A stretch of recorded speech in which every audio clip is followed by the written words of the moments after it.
a pretty decent character. Yes, I've seen that one floating around. Well, I'll probably stick what did it do? Daddy Woe. It's a D&D character filter. It randomizes your race, class, and stats. Oh, the filter. This is on like the YouTube, or this is on the TikTok. It's on the TikTok. Yes. I will find one and I will post it. On the clock app. Yes, the clock app, which people unironically actually do call TikTok that.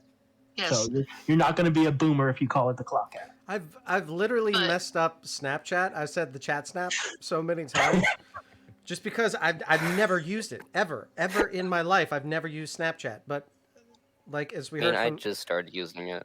Yes, we just heard from Knight. It's like that's 100% still a thing, and I think it was 10 or so years ago, probably longer for me, that Snapchat was even a thing. And then I just remember that there was a bunch of comedians that got in a whole lot of trouble for it because we're live. How's it going, everybody? It's great seeing everyone. Thank you all very, very much for your patience from last week. Again, I got called in to work because somebody who makes a lot of money told me I had to stay. And I did not make any of that money. 100% not. But America. So. Capitalism. I am your Dungeon Master. I am Bizarchus, and welcome to the Vereldium 5th Edition ongoing campaign. We are joined here by 5 of our OG players. We have Black Irish 19, Knight Rider, Lord Geyser, Rose Kai Kai, and Mangok Cthulhu. Welcome. These are all our Vanguard for the session, so they are going to be guiding us through this wonderful, wonderful adventure. As we go through, our very intrepid players are going to be doing some very intrepid things, such as continuing to hunt a beholder, as we pre-stream decided that's the adventure that they're going on. I even offered to, it's like, hey, do you guys want to do anything else? And it's like, nope, we all vote. We're going to try to kill a beholder or do whatever you're going to do with the beholder. Thank you, Horacenio, for trying to give them the nonviolent option. But it's D&D. They're never going to take that. So, I apologize for the coughing. I'm not feeling my tip-top. But let me explain a little bit about what makes this game unique. Most of what we do here is homebrew, so all of this is going to be wildly overpowered. You're going to hear some things that don't make any sense or not rules as written. I don't care. They're fun. So therefore, we're going to keep doing them. One of the things that's special about this session is inspiration cards. These are all tarot cards. There are 4 ways that our players can use them. They can only get 1 at a time. They can turn them in and reroll any dice whatsoever. They can gift them to another player and they can reroll any dice. They can also force myself to reroll anything that I just rolled. Or they can tempt fate. Whatever concept is on the other side of this card is going to affect the session at some point. So, some of them are very, very good. Some of them are very bad, and orientation matters. I'm going to shuffle the deck once or twice while I continue to talk, and then we'll go from there. In our last session, we had a hot rod. But in our last session, we had our players continue to search through Eldidamine. Eldidamine has been going through some very interesting dangers lately. One of them happens to be the danger of mind flayers inside of a home that they needed to liberate. Once they did so, they found that there were multiple, and they also found one of them who was trying to fight against their nature. It seems that this was a person that was turned into a mind flayer. What the players did is they tried to solve the puzzle maybe once or twice and then just killed them both. But now they have a house, which is great. So, as they did their best to search through the house and figure out what's going on, Nebera, who is played by our lovely Rose Kakai, Nebera's parents came for a homestay visit. Wanted to see how everything was. The mother, as she usually is, trying to make sure that Nebera has the best possible things in the best possible way and just the right positioning and just the right amount of cleanliness and just the biggest room and all of those things. You know how it goes. And her father happened to be suffering from a very strange malady. As the players did their best to try to find out what was going on and convince him to go and see the healer, they're not sure whether or not he did. As the players, out of game and out of session, as the players come back from their first foray into the showcase underneath, or sorry, the seedy underbelly auction house underneath the Unicorn, which is a shop within the city, they happen to come across EMP being their resident healer. Nerbera's father, Jiri, did not come and see him. Jiri is MIA. That being said, most likely still with his wife, wherever they're going to be, but did not listen to Nerbera's wishes to go see the healer. As they come back and as they equip themselves back on their airship, the Expedition, they get ready for another foray. But first, I am going to change the lighting with my voice because it's still on sound. And I'm going to have our players introduce themselves. Black Irish 19, would you be so kind as to introduce yourself and Maresh? Hello, my friends. I am Black Irish 19 here on Twitch, and this is Maresh, the heavily scarred water genasi sorcerer who is always ready to get into some trouble. And this beholder sounds just like that. Thank you very much. Moving on, Rose Kai, would you be so kind as to introduce yourself and your character, Nerbera? Hello, my name is Rose Kai, and I'm going to be playing Nabera, which is my female Furbog Ranger / rogue. And yes, Eldamine is my hometown. I grew up here. My parents are Furbog ambassadors to the city, and I decided to go out for an adventure instead of being a court life and getting married. So here we are. I'm back and having to deal with the fallout. Mad God Cthulhu, would you be so kind as to introduce yourself and one of your myriad of characters, Lenthux? I am the Mad God Cthulhu, and I shall be playing Ventox Pariah, a half-orc paladin with the oath of vengeance. And I'll be using him today because it seems like a beholder is just the type of creature that he might go ahead and try and exterminate. Nice. Lord Geyser, would you be so kind as to introduce yourself and your long-running character, Halvis? Hi, everybody. I'm Lord Geyser 21, but here, Helvis is my name, and creating the undead is my game. I am the halfling necromancer of life as well as undeath. And joining us again, Knight Rider, would you be so kind as to introduce yourself and Taz? Hi, I'm Knight Rider, and this is my character Taz, a gem dragon Oathbreaker paladin, linker of mind flares, and his beautiful zombie cat Zachary. I just realized that all of what you usually say really is a tongue twister. I was saying that back in my head as you said that. I'm gonna start doing your intro as my vocal warm-ups for the show. Okay, and you as the viewers are going to be able to contribute just as much as our players are. If you notice in the bottom right-hand corner of your screen underneath the chat box, you're going to see little purple bubbles that constantly accrue as you're watching the stream. Those are called trouble bubbles. Click on those and you'll see a whole bunch of things that you can gift to the caravan. You can gift them wealth, supplies, a crafting surge so that they can craft new incredible items from our in-game crafters. You can gift them weapons, elemental bombs. You can gift them inspiration cards for a whole lot of points. You can also unleash the archers or send a free fireball into the screen. Oh, of course. Was it Black Irish this time? It was Black Irish. That's what I thought. Do you already have a card? Nope. Okay, well you get one. We're gonna flip this one. Okay. Oh boy. Oh, okay.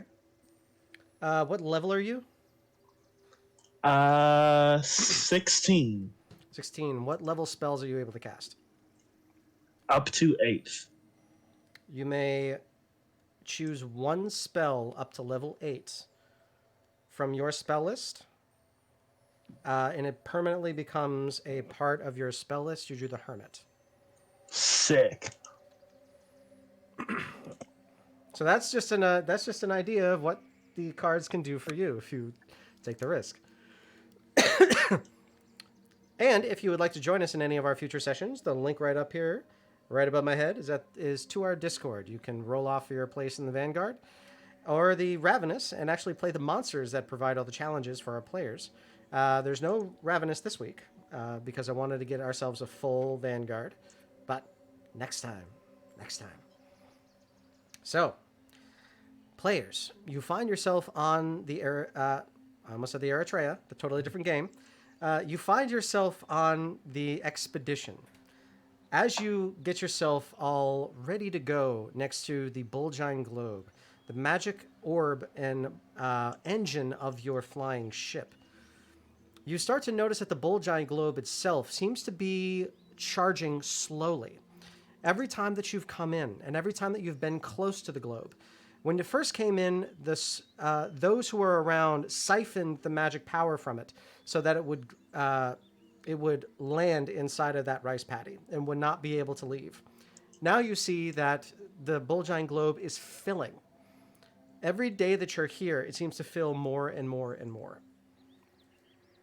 So, you know that you personally have not filled any of this, that you have not done anything to refuel your ship. Although there are Veritas devices within the city, the 3 largest trees that are there act as Veritas devices. The Bulgine Globe has never left the expedition as far as you know. And also, as we start, Taz, there's been a buzzing in the back of your head and a ringing in your ears for the last day and night. It's bothered you. Not so much that you couldn't get a good night's sleep, but enough that you know that was never there before. And now it's constant. It's just a very, very low, and if you are in complete peace, you hear it for a long time. Although the rest of you seem perfectly fine.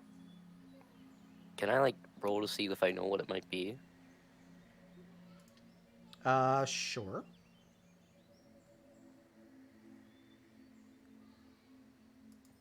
What would I roll? That's a very good question. Give me a medicine check, please.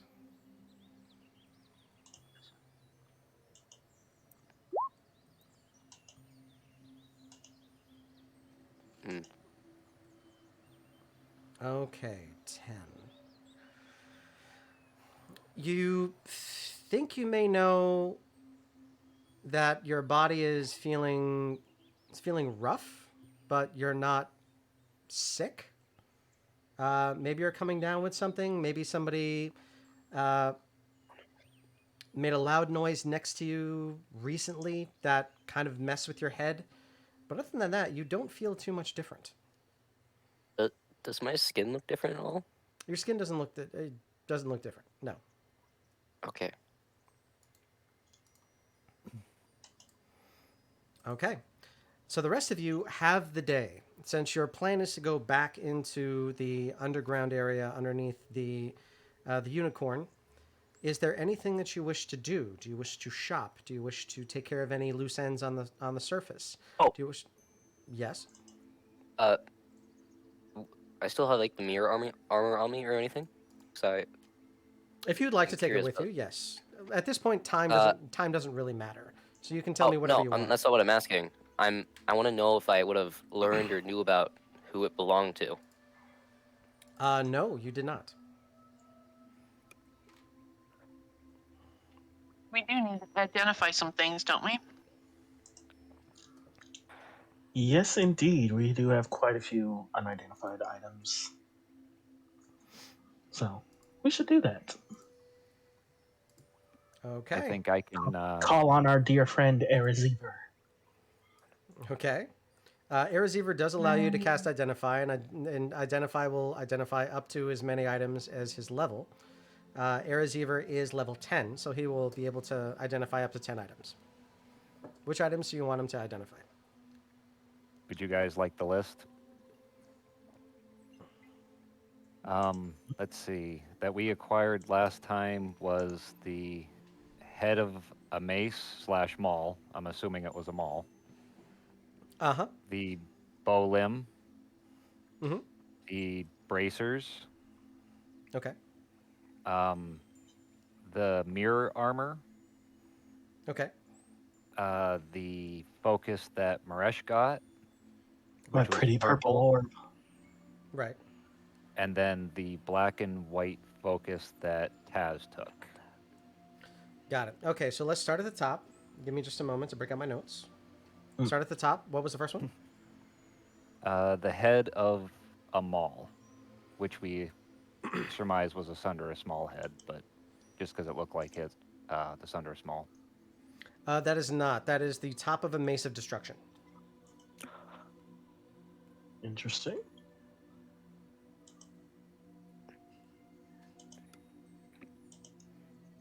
However, this is a larger one, so you could potentially turn it into a maul. So instead of a D6, it'd be a D12.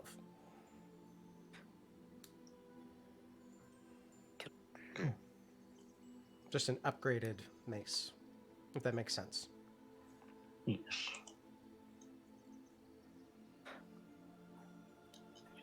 Next one. Would be the bow limb. Okay. This is the limb of a planar bow. This has no string, and it is unattuned. What this means for you is that it is unattuned to any plane of existence. So therefore, it is attuned to the ethereal plane. That has no attunement to either prime material, elemental, upper, lower, or boundary planes. It is attuned to the ethereal, therefore it is unusable until attuned.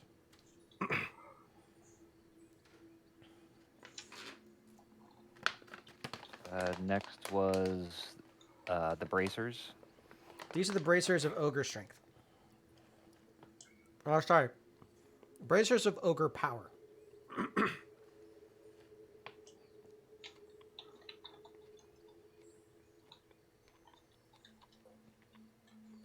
The purple focus. Purple specifically? Yes. Yeah, that was the one Maresh took. Okay. This is the lightning focus. Any spells that are cast within this focus towards an enemy will either have advantage on the attack roll, or they will have, or the enemy will have disadvantage on their saving throw to save from it. Sick. Lightning spells only.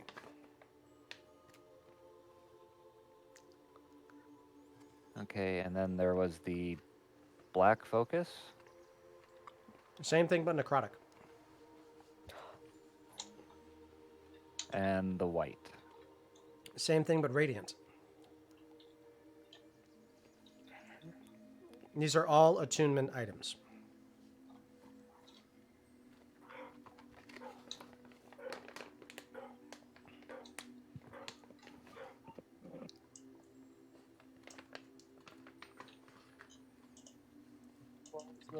Sorry, my dinner was terrible, so I'm eating gummy worms. What was the armor again? It's the mirror mail. All it is plate mail. That's it. There's no magic to it. But it's polished to a perfect mirror. So therefore, vision-based attacks will reflect. Or anything that has the word gaze within the descriptor.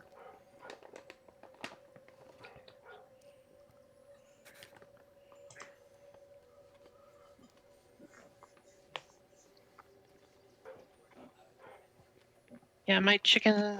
I had bought chicken strips at the grocery store, and by the time I got them home, they were cold. So I'm having leftover myself. I was wondering where this anecdote was going when you got started, but I'm glad it ended in a good place. Well, you said your dinner was terrible, so you're eating gummy worms. Well, I'm eating pancakes and waffles from this morning instead. Oh, that's fine. It started out so serious, though. It started out with a very serious tone. I'm like, where is that one going? Okay, so DM question. What's up? I have the Meta Magic Transmuted spell, which lets me change the element of a spell from one to another. You can use that in a So, combination. Yeah, exactly what I was hoping to hear. Wonderful. you're welcome.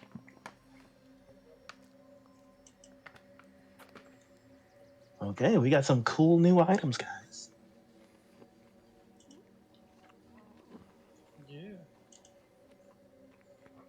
Any other questions? I was kind of wanting to go check on my father, but I also want to just get straight to taking care of business. You can do whatever you like. We don't have a Ravenous this week, so there's no players waiting for you to fight them. I'd rather just go ahead and get started. I Okay, can check on my father later. that's one for let's do it. I'm I ready to say go. let's kill a beholder. I'm We'll try good to, to go. anyways. Okay. I hear Some unanimous. some of you I know, and some of you I may not. But I know that we are facing a danger. A one-eyed beast. Whatever may happen, as long as we stick together, we shall overcome this. And I'm going to use inspiring feats to increase everyone's what's it called? Give everybody temporary hit points by 10 and 10, 12. I think it's 12. Okay. Nice. You use your inspiring feat. Yes. There you go. Give a 10-minute speech, but I'm not going to do the entire 10 minutes. It's an inspiring leader feat, right? Or is it inspiring feat because I got Inspiring feat has a whole different connotation in today's market. Yep. Yeah, Don't say the use words. my Don't say the inspiring- words. I'm gonna get banned if you say the words. Do you guys need a minute?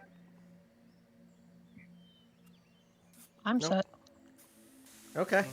Really? Oh, and I'm also going to be using my 8 spell at 3rd level to give myself,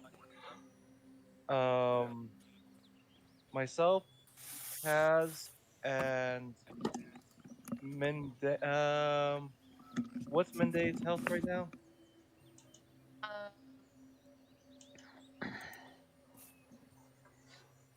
55, but there's really not a way I can update it unless I'm in the actual roll 20.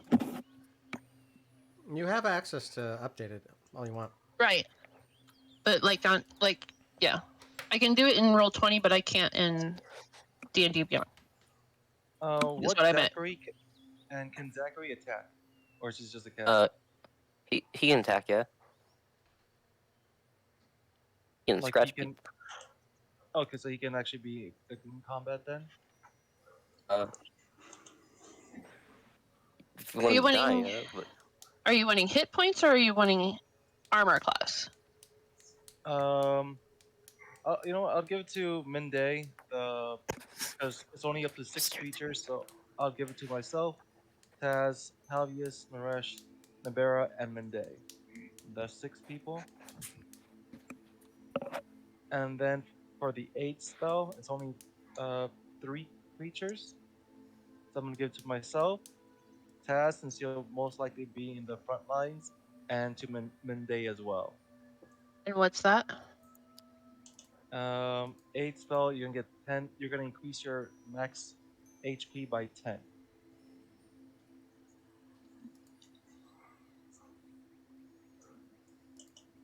Okay, so Mende has it twice? Because they don't stack, right? They do stack. One is temporary hit points. The other one is increases your max HP by 10. Oh, nice. Okay. Inspiring leadership is 12 temporary hit points, and then increased by max HP is going to be plus 12. I mean plus 10. Oh, 10. So Minday will get 22. Okay. Yeah. Okay. But 12 is temporary. Yes. How many points? 10. Your max HP increases by 10.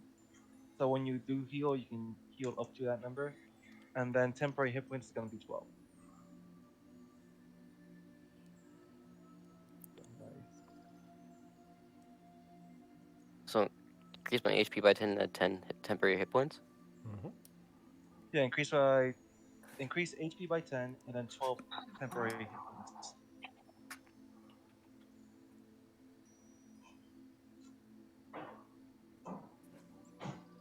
Okay, that's the first round of buffing.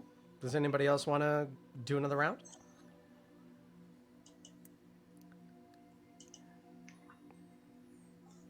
Let me see if I have any spells for that. Or does anybody want to go shopping?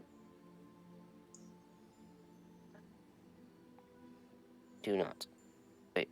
I am set. Yeah. What's that? I'm good. Okay.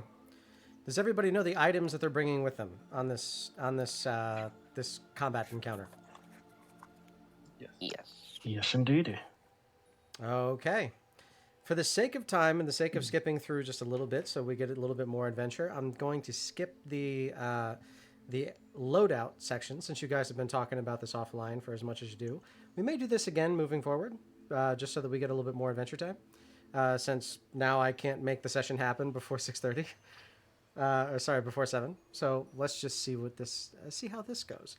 So for this, go ahead. Before you do that, Knight, make sure you add the bracers of Ogre Power to your inventory and attune them. And you said the mirror mail was plate mail?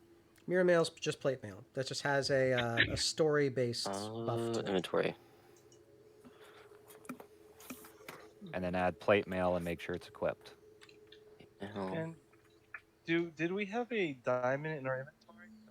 I don't see it. Or did I we don't- already use it? It's plate mail, right? I think we used up all our diamonds. You did. Oh, Yeah, I think we're We can- out of diamonds. We can go shop for some. We've got the money. if we can go buy a diamond. Yeah. That's fine. Gauntlets of Ogre Strength, right? Gauntlets of Ogre Strength, right?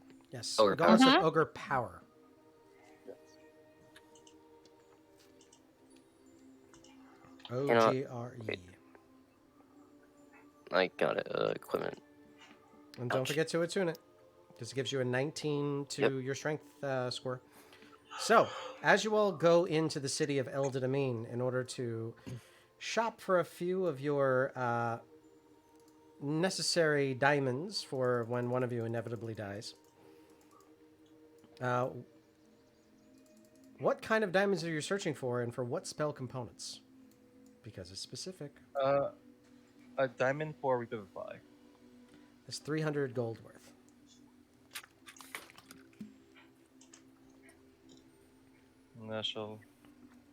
And I'll buy it using the resources from the caravan. Okay, I need for you to roll me a D100. 100. Second.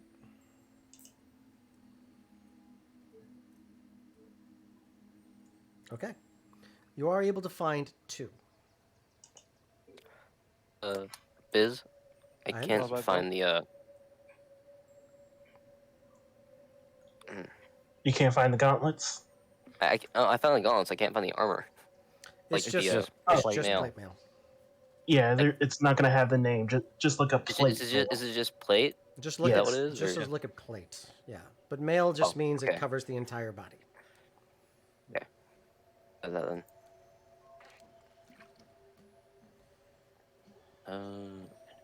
Plate. There we go. Now I'm ready. Okay. So there are 2 diamonds available if you want them. Yeah, I'll buy both. Okay, you buy them both. Those are only for a Vivify.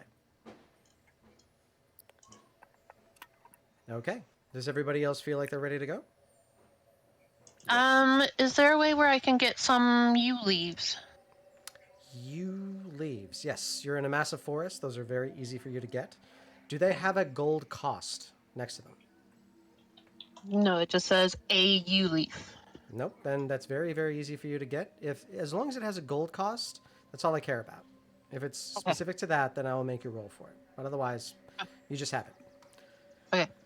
I'm a benevolent DM. If it says you have a spell component, it's for flavor. That's it. I do not care if it's chicken soup. You just have soup. You have all the soup you want. You flavor it however you wish. Also, I wanted to confirm this with the party. Someone made flashbang grenades last week. Who wanted to carry those? That's true. I had enough made for 1 each. Okay. So everybody take 1. Okay. They aren't actually in D&D Beyond. I just made a custom item that says flashbang. Those will be really useful today. Mm-hmm. It'll blind a creature for 1 turn, I think I said. I have darkness as well. Check my spells again. Oops. It's in the Discord. Link at the top. Yes, DC 12 con save, be blinded for 1 round. Mm-hmm. And it ends at the start of our next turn. Yes, it ends at the start of the thrower's next turn. Okay. So, does everybody feel well equipped for this upcoming adventure? Yeah. Absolutely. I do. Let's hit it. Okay. You this. So, first things first, we have to change the music just a little bit. What kind of a DM would I be if I didn't put in some spooky stuff? And back to the Anuna showcase with you all. Bless you. Now remember, you can see everything. I take it back. You can see everything inside of the showcase, because it all appears to be a large bubble that is domed across the top. Each one of the rooms lit, and you can see inside, but you could not see any of the creatures that were roaming in it. You can only see faint lights here and there. I placed all your characters in the lower section. Please ignore the ones towards the top. I'm going to get rid of those. Let's say, are we fighting body doubles today too? You're not, but that would be cool. And I've already done that gag, so I don't think I'm going to do that one again.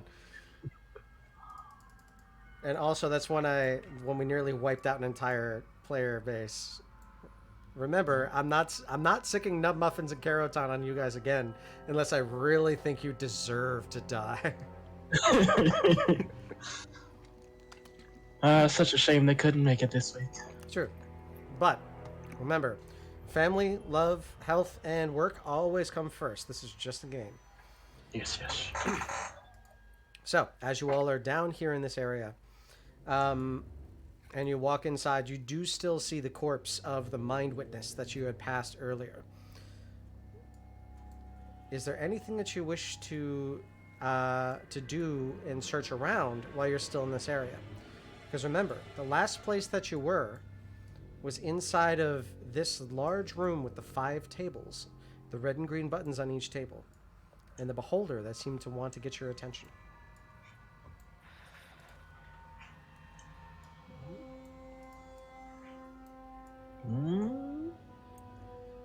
What the? Shall we proceed? What the heck?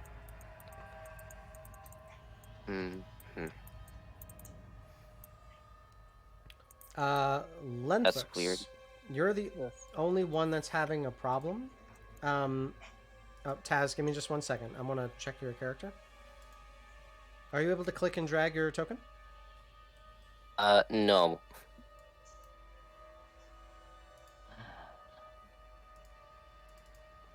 Hit escape twice on your keyboard. Once you do so, try clicking on your token and seeing if the 3 bubbles pop up. Nope. look on the upper left-hand side of your Roll20 interface. What do you see in the widgets? Describe them to me. Oh, the widgets. Whoa. Yeah, you'll see like a little arrow pointing up in this direction. It should see a paintbrush and a ruler. I see the. Yeah, everything looks like it usually does. I just can't move my character for some reason. It's weird. Try clicking and dragging across everything in it. If that's the case, weird. It's off of my mouse. It's not where it's supposed to be. Okay, reload the page. That may be the best way for us to take care of this. Might be some. I might be because I'm using an unsupported browser. Not sure. Huh? What are you in Firefox or something? I'm using Opera. Oh. It's good. Sure. I believe that. I can pull Spotify and everything just up on the side. It's real nice. That's all that matters. Are you able to make... It is working now. It's working now. Okay, so are you able to make it work? Perfect. That's all that matters. I can drag my characters now. Okay. So... I did not mean to do that. Technology is the hardest part of D&D. So, as you all get ready, remember, as you go into this room, there's many, many upholstered couches. Each one of them is very deep and looks very cozy. And could be a mimic. You don't know that for sure. I'm very scared of couches. I would think it would have attacked us by now.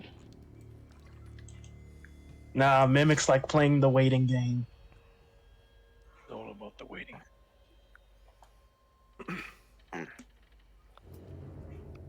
And how was... As to all future DMs, the moment you introduce mimics into your world as they exist, it's going to be very hard for players to ever interact with anything ever again. We will never trust you again. Just so you know. There's a trauma to it. So, as you're in this room, there doesn't seem to be anything else that strikes your eye, other than the dead mind witness that is next to Nabera, Maresh, and Halvis.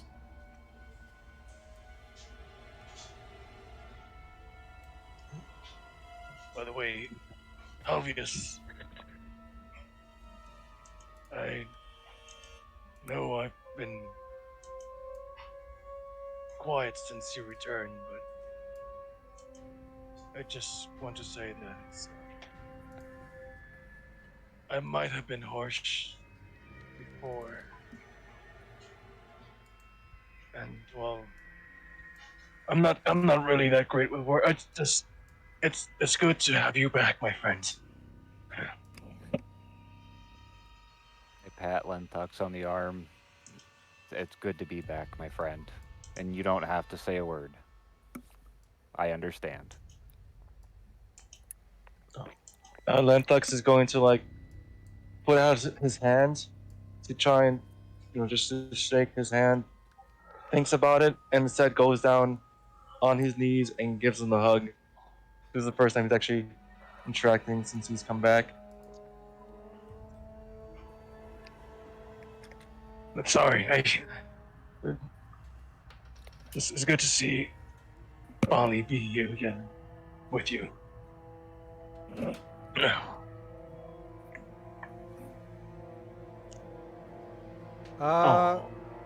Geyser, roll me a charisma check.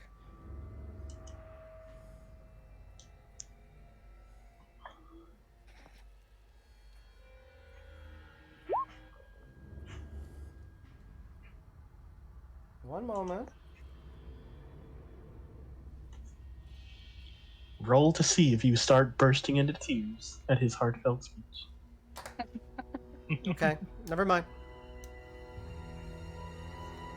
Please continue.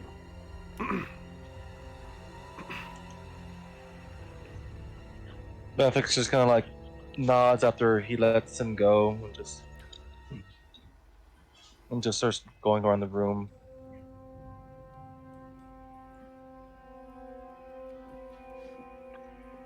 Okay. Are you just walking in a circle, or is there anything specific that you're looking for?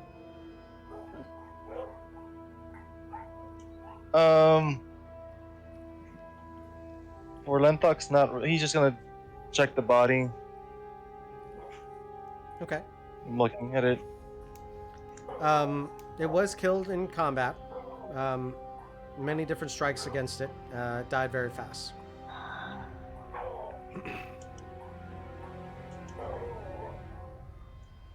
Got it. If you're looking for some live prey, Lentox, we found ourselves a beholder to the north. So I've heard. Well, I grab the sword. this sword does seem a bit too shiny. Why don't we find something to dirty it up, huh? Let us proceed then. Can I like? Wait, never mind. So I'm marking all of the doors with a green mark that you've gone through. Any of them that you have not gone through, I'll mark with a different color. Can I enter the button room again? Sure.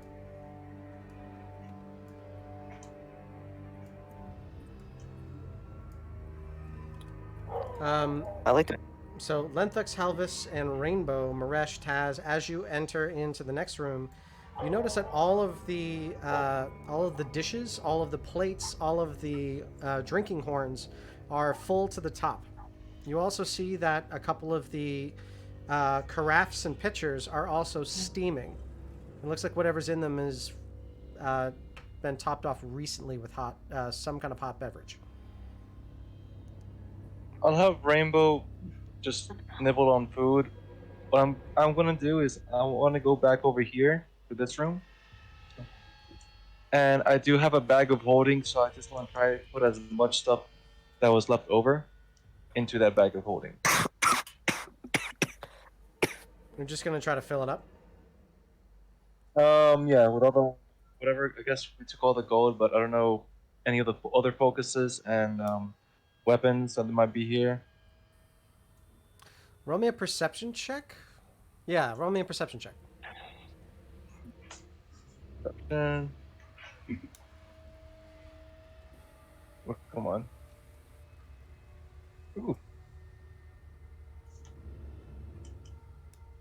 Okay.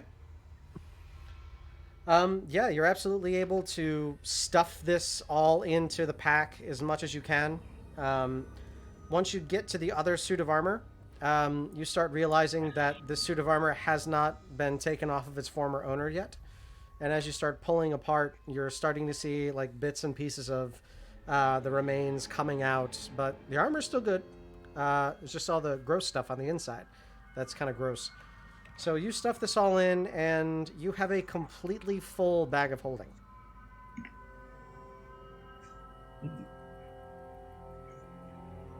I'll do nicely. And you're also trying to grab the focuses, is that correct? Yeah. Okay.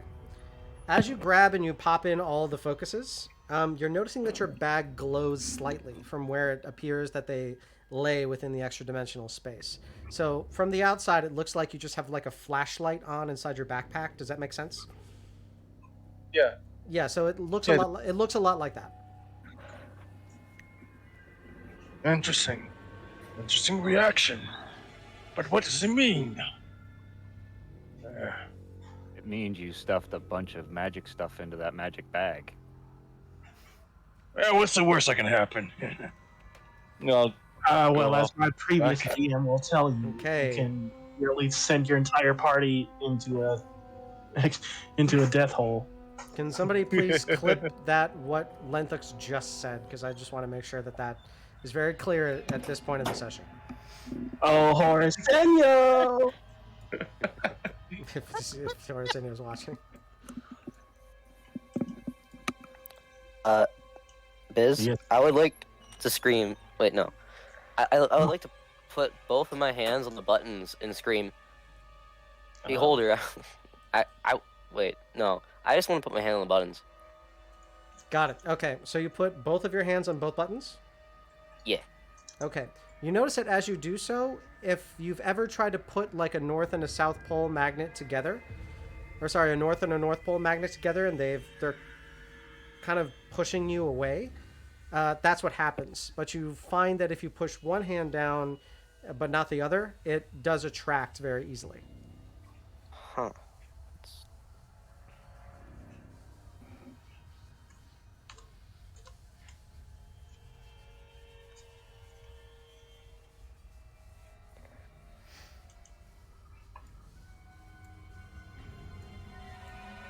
So you're not able to put both hands on the buttons at the same time. You're only able to seemingly put one on at the same time. I will put my hand on the green button. Okay. You place your hand on the green button. After a few seconds, you see the beholder, and the rest of the room behind you goes completely dark. The rest of you are in pitch darkness. You can only see a room where Taz and Zachary are, where you can see their silhouettes, or their shadows coming directly against the wall to the south. And you hear the same horrid voice. Ooh, I hate this one. I don't like it. I don't like this. This one's already. The taste will just not be good. It won't be good. I need a better. I can't take this anymore. Ah! And you watch it get more and more upset. I know, I did that on purpose. You watch it get more and more upset, and as that happens, you watch as the eye stalks start to flick around really fast until one of them stops as the rest of them goes, and you watch, and it's slowly boring a hole through this glass. Oh no. You try to pull your hand off of this green button, but it's not moving. I believe there's a hole there already on that one. Oh, okay. In that room is where the hole was already, because it was going after someone last session. Maresh, wait, no. I think it was. It was Daddy Woo. Yeah, was focused on Daddy Woo and burnt through where Taz was at. That is true. So in which case, this just happens. I need to roll.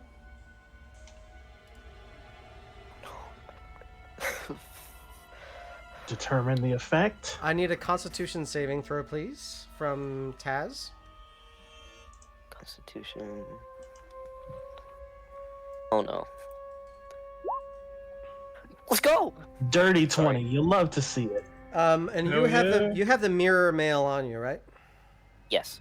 I do. So it, and as it fires onto you, it fires directly onto your body. You feel it hit you, and as that hits you, you feel your muscles all lock up all at the same time. You feel your jaw clench and your teeth start to crunch as they start slipping past each other. Every single muscle in your body is fired at the same time, and your joints are so stiff. But it does reflect, and it reflects onto the table. As that happens, it seems to reflect and buzz against each one of the buttons before you. When that happens, they flip up and upside down, and you see that there is some kind of a rune on the back. You're able to pull your hand off as the I-beam continues to fire, but you are locked in place. Sorry, you're able to move your eyes, and you're able to move your head and your jaw just a little bit, but you are still locked in place. You are paralyzed. So I can't speak. You are paralyzed for a turn, whereas this would have paralyzed you for a minute. God. So can I speak or no? You can I shout, but you're like ventriloquist shouting. You're like, oh God, it hurts, it hurts, it hurts! That kind of thing. You can't see my camera. I just realized that. It's when you're like screaming through your teeth, but nothing else moves. Yeah, it still hasn't loaded in, so I kind of just gave up. Sorry. I totally forgot about that. Discord is weird. The Discord is weird. I try to shout at the beholder, I guess. That's what I'm gonna do. Okay. Like anger. Do you just shout the word anger at him? No, I shout at him in anger. Okay. Just scream at him. Like, I'm gonna tear your eye out or something like that. Okay. The eye shot stops, and as that happens, you feel your body get weakened. You feel the armor on you get super heavy, and everything that was giving you the power before, even your arms, fall limp to the side as they're just inundated with all of this weight over top of you. You feel that holy power that was surging through your body as a paladin completely gone. And you watch as Zachary just falls over flat. No. He looks and he that's it. says, he looks at you and he says, "Ooh, No, this one, no, I can't. I hate that arm. Next time, yes, next time. and he just disappears. The lights Can I? Ooh, turn sorry. back on. And Taz, you feel your armor, your strength return, and all that holy power come back. And Zachary goes right back up and is now standing erect again. I would like to pick up my cat and just see if he's okay. He looks back at you.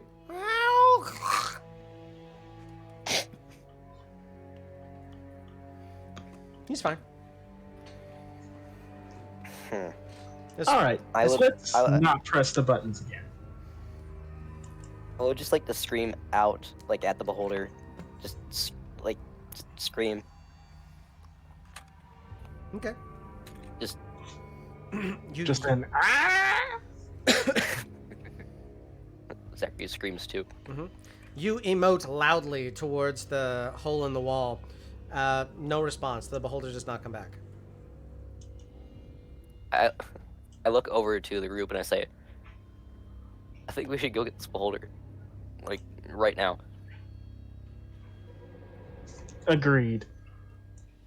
Now to just find our way through this glass. So the glass in this area is damaged. As you can tell from the other side, it appears to be melted through.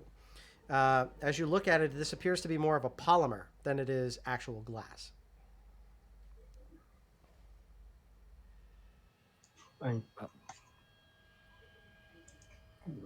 Can I look around in this spot behind the curtain to see if there's a button, a lever, something that would possibly make a passageway? Roll me an investigation check, please.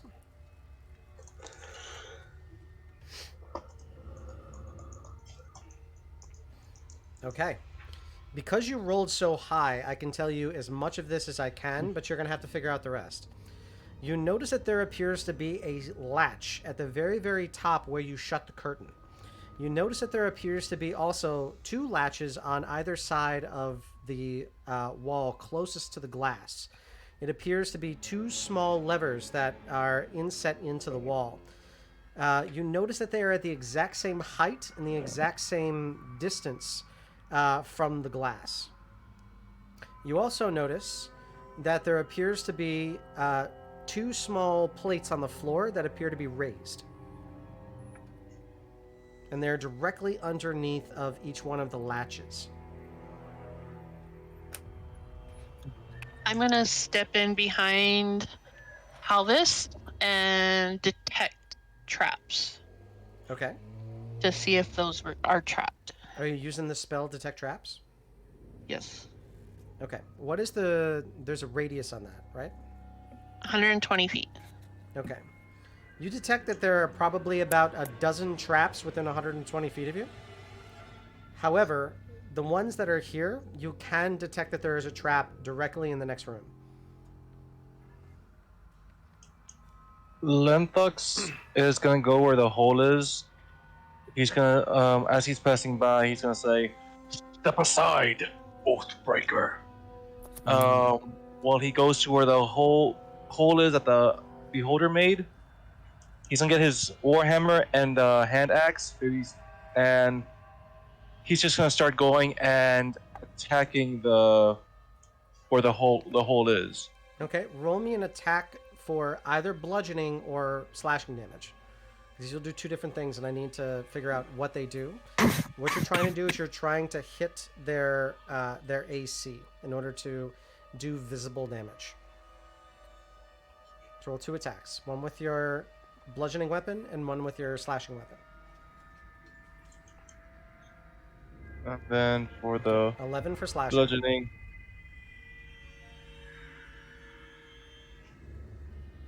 Ugh.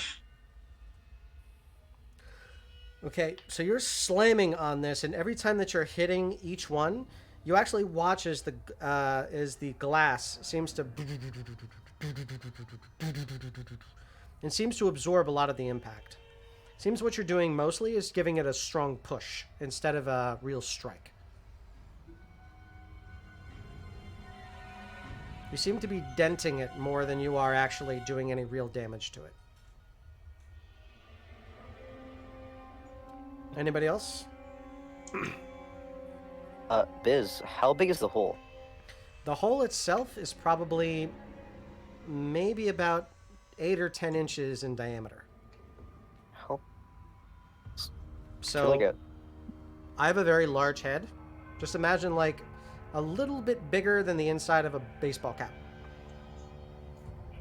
Could my cat squeeze through there? Cats are very good at squeezing into things, so very possible.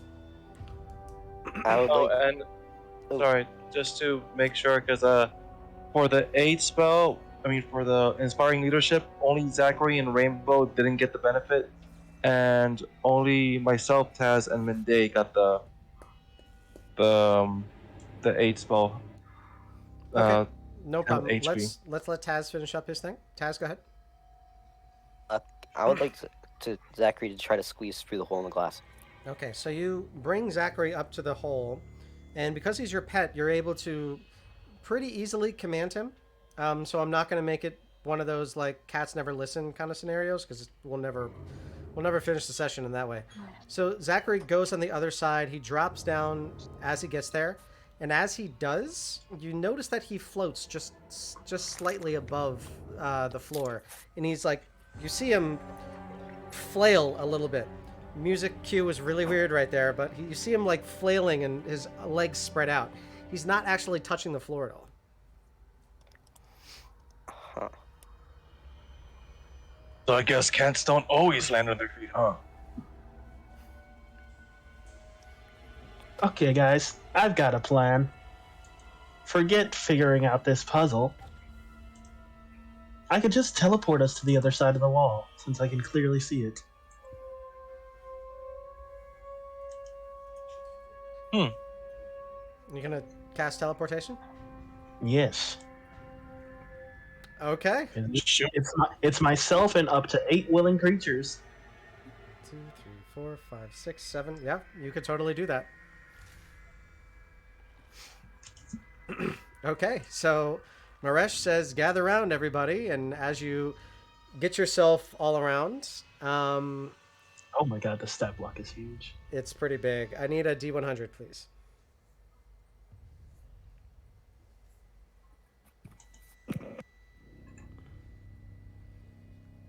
Familiarity, permanent circle, very familiar.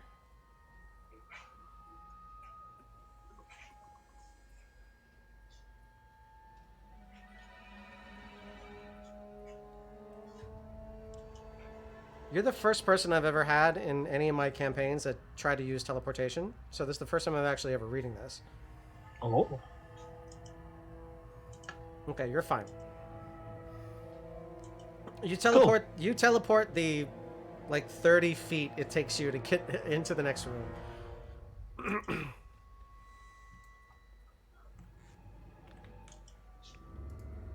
Zoop. Mm-hmm. While you're there, you notice a bunch of other doors, which I am going to mark in orange, because you do not know what they do. I'm gonna go this way. This looks interesting. Okay. As you get into this room, you all notice that your feet don't really touch the floor. It feels almost like you're on some sort of almost like a waterbed, or a little bit of like a gelatinous bubble. Can I? Oh. Can I do like a check, to see, like an inspection check, to see if I can, see what it might be, or? Sure. Roll me a investigation check, please. Investigation. I swear, if we're standing on top of a giant gelatinous cube. Which would be dope, but no. You go down and you kind of scoop up a little bit of it, and you see it's very viscous, whatever it is. It's also perfectly clear. But aside from being just gross, it's also very, it has a lot of surface tension. So it's difficult for you to scoop up, really. It's kind of like oobleck. Can I like roll to see what what it is, or like what? Not any more than what I've already currently described, only because you Okay. had the 11 for that. Okay, makes sense. All right, guys. Let's pick a door, left or right. There's actually 2 over here, Maresh. Oh, I didn't see that. Scrolled over. Left, right, or middle? I say left, and I'm gonna re-equip my shield. Okay. I say right.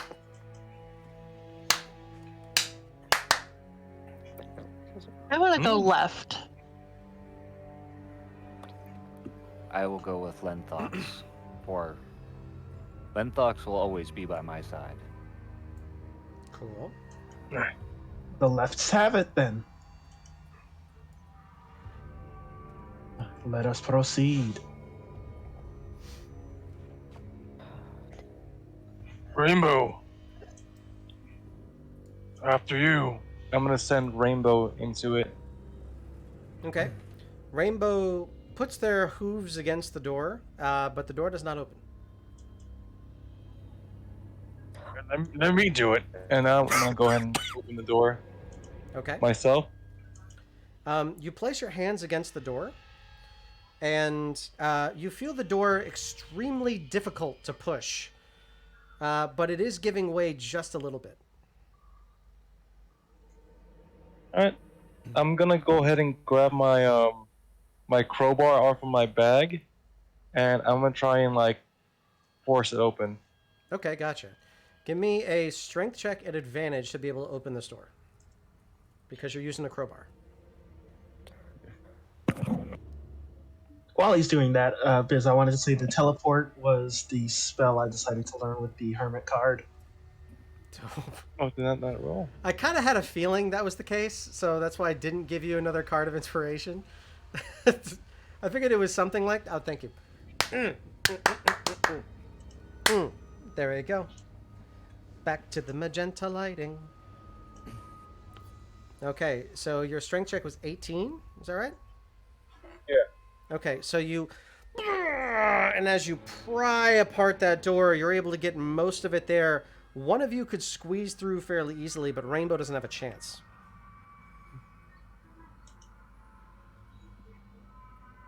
Well, let's send the smallest person. I will sneak through the door. Okay, on the other side, you see the Beholder right in front of you. No, little one.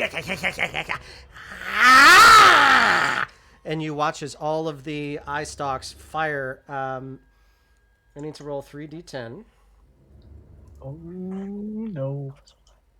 6, 1, and 2. In just a moment.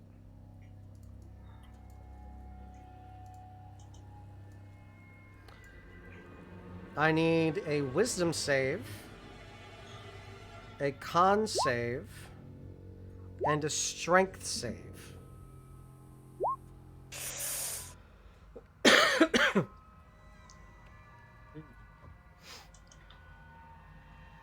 Okay. So as it fires the first ray against you, it's this pinkish ray.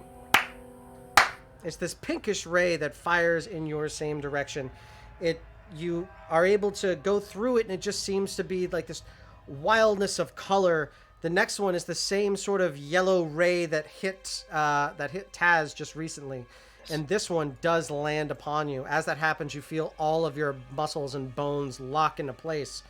But the next one, you're so locked, and every single muscle is fired that you feel yourself lifting off the ground, and you feel your muscles and body start to shift, but you force it to go back. You are paralyzed for 1 minute, and I need for all of you to roll me initiative.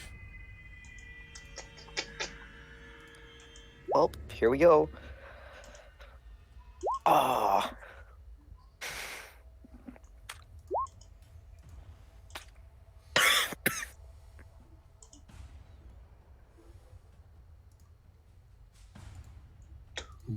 Don't forget to select your character tokens.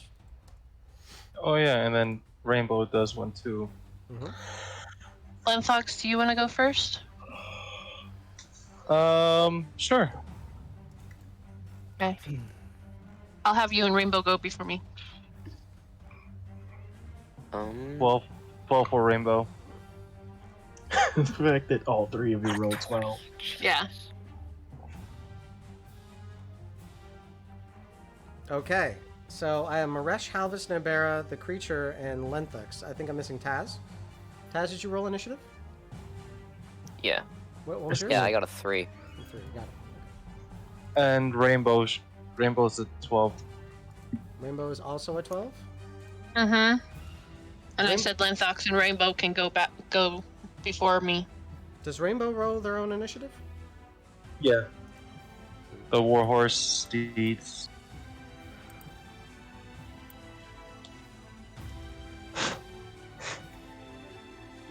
Okay, so I'm gonna read this Don't off. didn't mean to roll that, but oops. Totally fine. That's my cat. I rolled initiative for Zachary by accident, but I do want him in this fight, so I rolled. That's totally fine. 'Cause- So 21, Oh, damn. right? Yeah. So it's Nabera going after.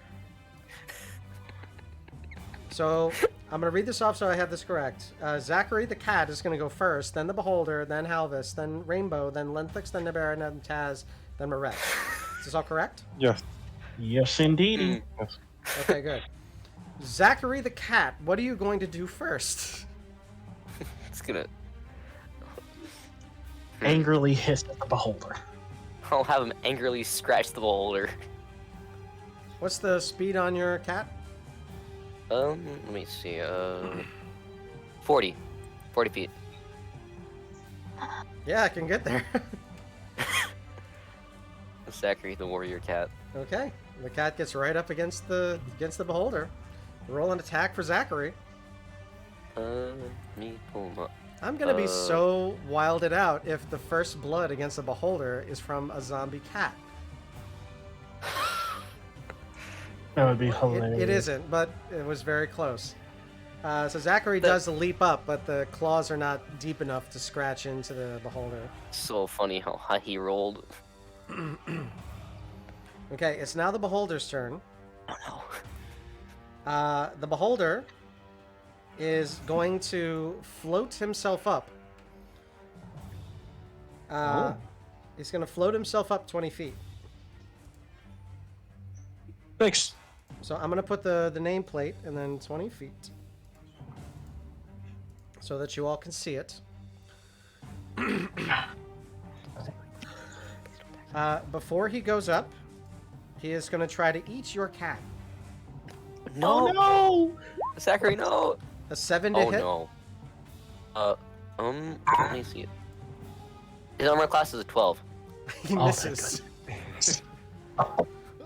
No Cat snack. is a warrior. No snack time. Okay, Angry so hissing ensues. misses entirely. Cat is god. He moves us in, and we move on from there. I'll have to take Zachary in a battle more now. That is the end of his turn. Halvis is now your turn. You're still paralyzed, so we're gonna have to skip you. Okay. You can try to save again. So this is a con save. All right. You do not make the save.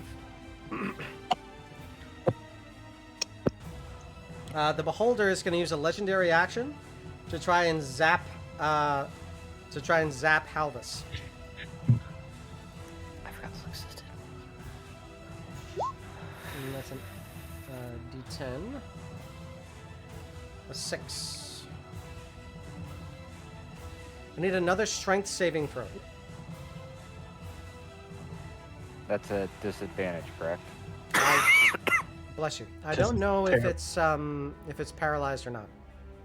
The creature automatically fails strength or dex saving throws. Great. Attack. He throws you 10 feet into the air and then just lets you fall. I need for you to roll me 3d6.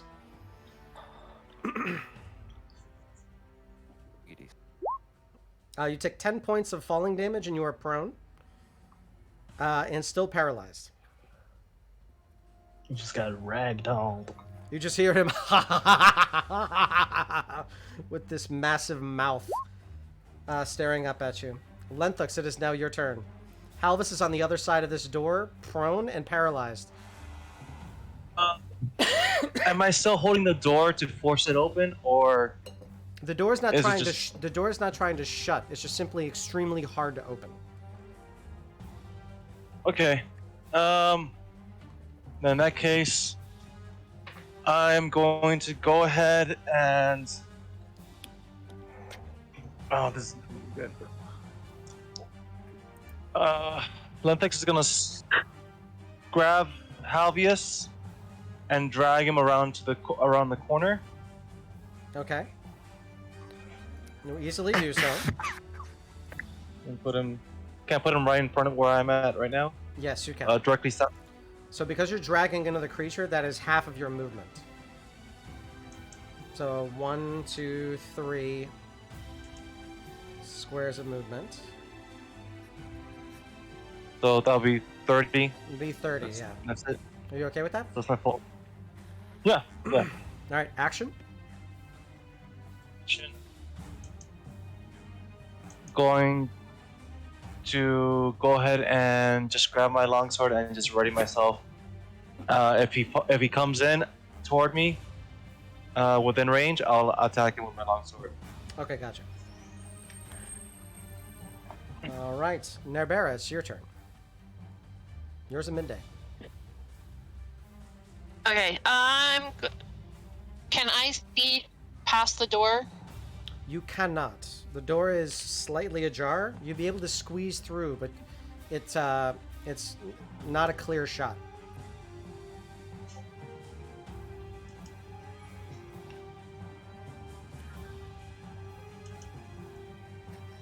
I'm gonna send Minday in to attack it. Okay. Minday can squeeze their way in.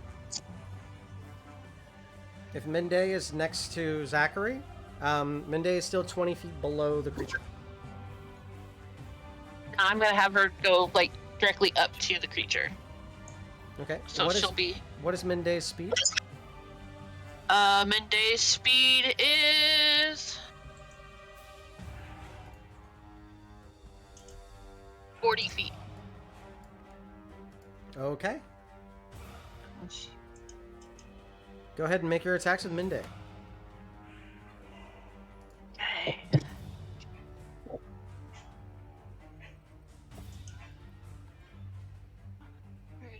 Oh, there it is. Taz, you're on deck. Followed by Maresh. Sorry, my health is wrong. I did something wrong. Give me a second. Natural 20. Nice. Okay, so it's You natural 20 love to to hit. see it. No. We're gonna roll the dice twice. So whatever its attack dice are, roll them twice.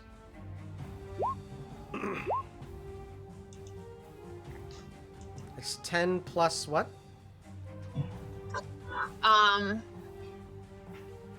Plus my proficiency bonus. Which is what? It is 4, so 14. Nice. Alright, 14 points of damage, first blood in the creature.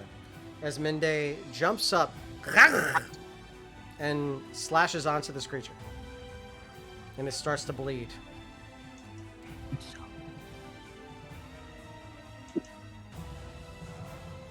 Okay. For myself, I'm just going to hold my action for myself until it comes out. What is your if it comes action out. and what is the trigger? When it comes out, I'm going to just shoot it with my arrow. Okay. Full attacks action being held. Taz, it's now your turn. I shout, "Stay away from my cat, you bastard!" And I activate my I activate bonfire, and I like run towards him and slash at him. Nice. Okay, you can make it there, I think. Are you gonna fly? No. Well, he's 20 feet in the air, and you wouldn't be able to slash Yeah. him. Give me a second. Wait. Was that a bonus action or action? I guess. 'Cause I already. Where is it?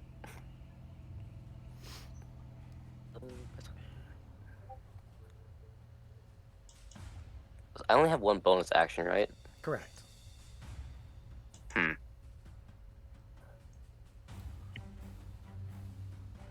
Okay.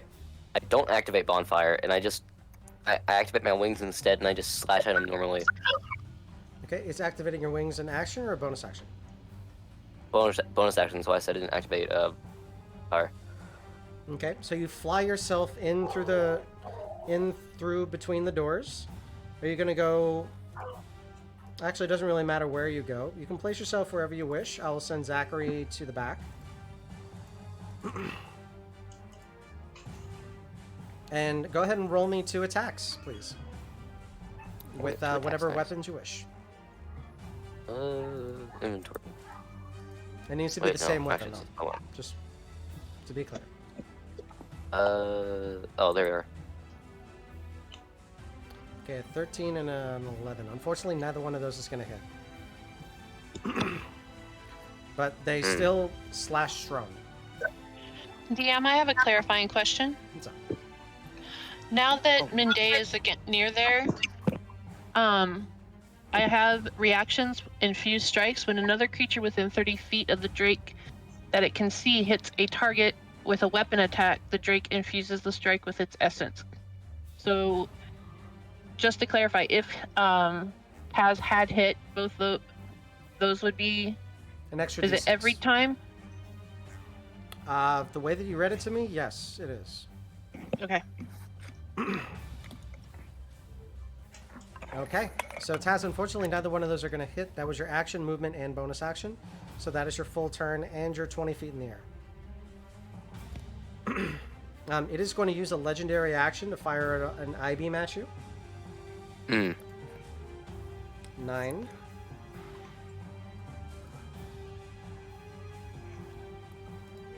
Oh, so what?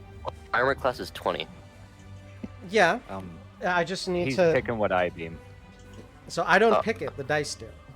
It's what I have to do. I have to roll a d10 to see which one fires at you. Okay. Oh, sorry.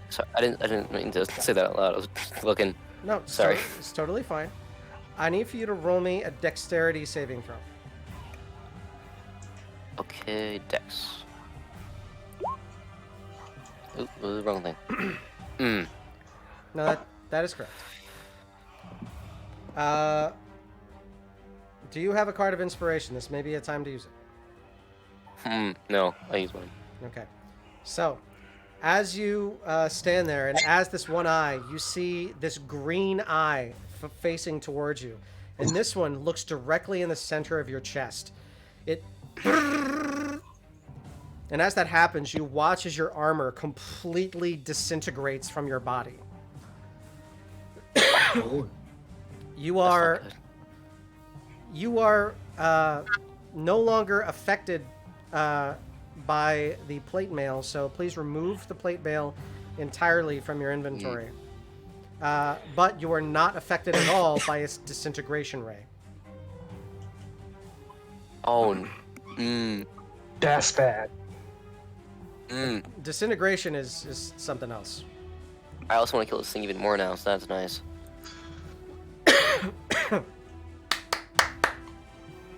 So, Maresh, it's now your turn. Okay. So this whole building is a dome, right? So if I were to fly up, would I have line of sight on the Beholder?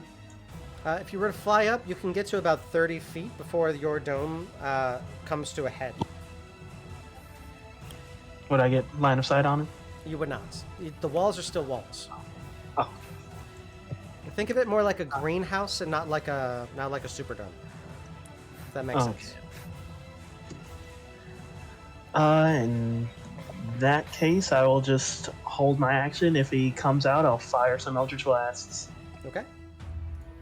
Do you want Zachary to do anything? Yes, I'll have him attack again. Can Zachary jump 20 feet in the air? I think his thing is 30. Let me see. His extra. jump is 30? Yeah. Yeah. Wait, no, that's his climb. This is climb. It says his speed is 40 feet and his climb is 30 feet. He wouldn't be able to climb up on the walls. The walls are sheer rock. I don't think that Zachary would be able to do much in terms of attacking, but he could try to escape. No, I think I'll keep him here. Okay. Like, You got it. but behind me though. Oh well. Wait. Human shield. Sure.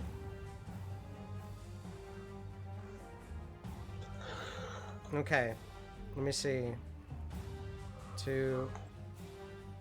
At the end of Zachary's turn, he's going to use the last of his legendary actions and fire another eye ray. And another one at Taz. Taz, I need for you to roll me a dexterity saving throw.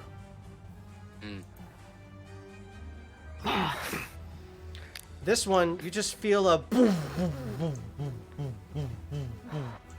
And this one's almost sonic as it goes into you. As this happens, you feel your entire body slowing down and everything around you moving so much faster.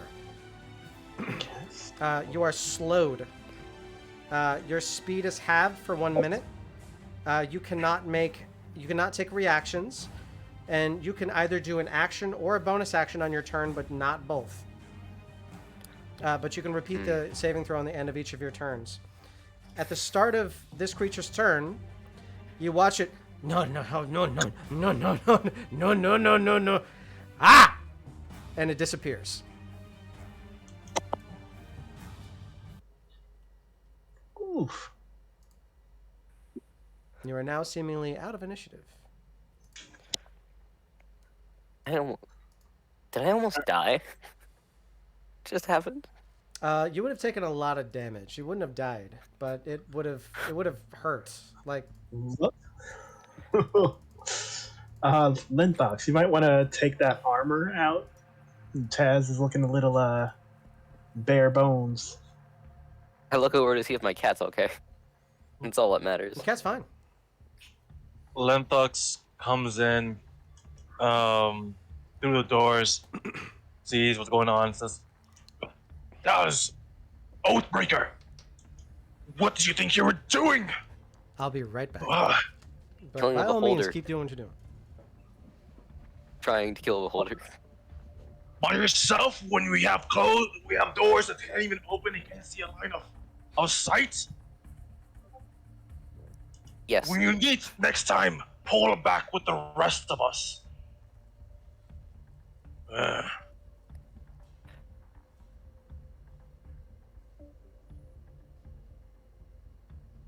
and he just starts like working to open the door more, just like kicking it, getting it open more.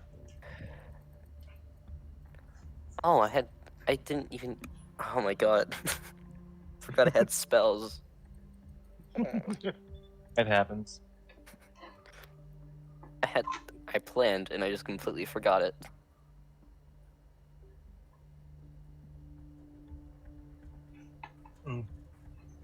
Well, it's good. And Lenthox just gonna go up to you. He continues like, Next time, make sure we take on that thing together, not in a cramped hallway where only one or two may attack it.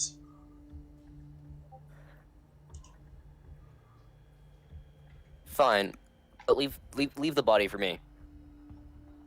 I want the corpse.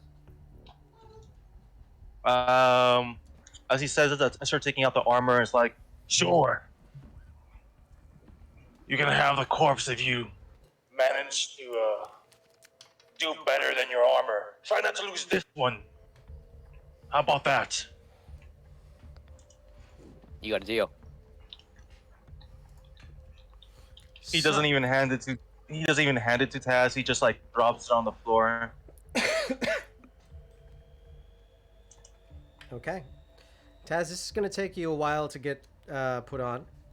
This is plate mail. You're just not exactly sure what it does. If it does anything. Can I try to see if I could figure out what it does? Roll me an Arcana check or a Perception check, whichever is best for you. Perception, Arcana, it doesn't matter. Boom. Okay. Ah, I rolled today, man. You right now are pretty close to naked, so this is good. This is a good thing. Yay, clothes. You'll take what you can get. Yep.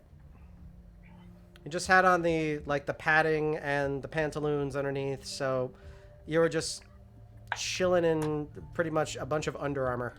That's it. All right, so it's going to take you some time to put all this on. Are you okay with that? Yeah, I'm fine with that. All right. Does anybody want to assist? Because assisting it will accelerate the time. Putting on a full plate armor, I think, takes 10 minutes.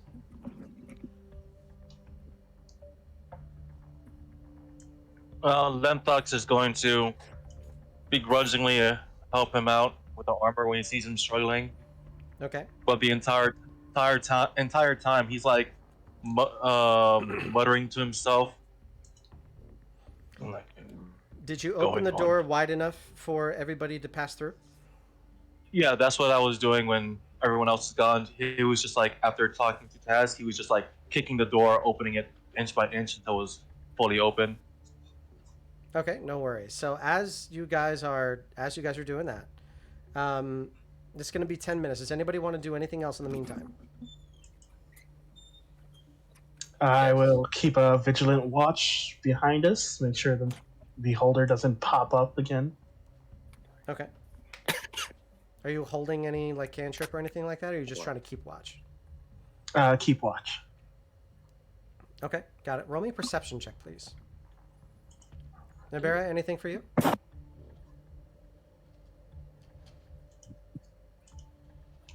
This one? Okay. I'm just gonna have Midday come back and sit next to me. Okay. You got it. That's my mom. Don't want that.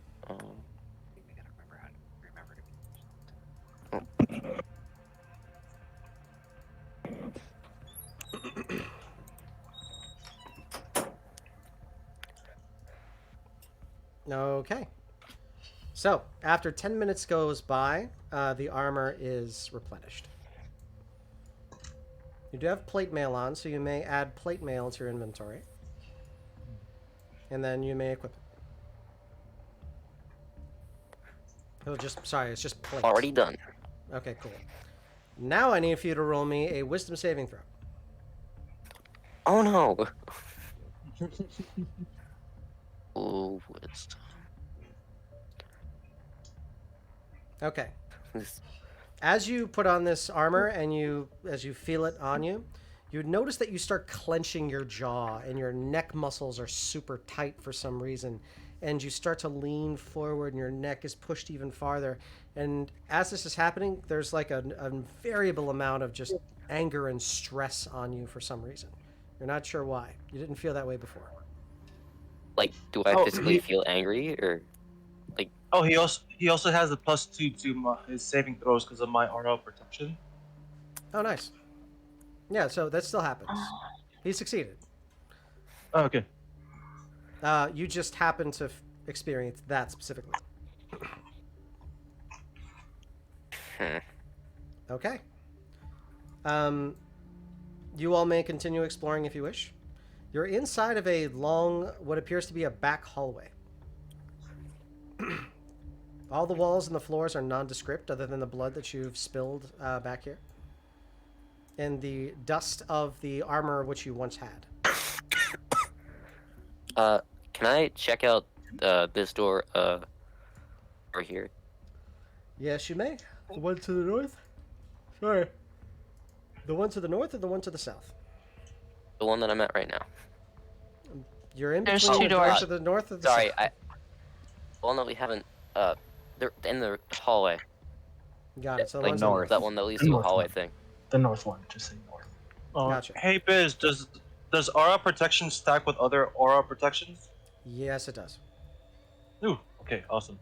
Yeah, that makes a party full of paladins impossible to kill. So as you push open this door, You hear a bunch of small clicks. Look over and I say, I think we should go this way. I don't know, it just seems right.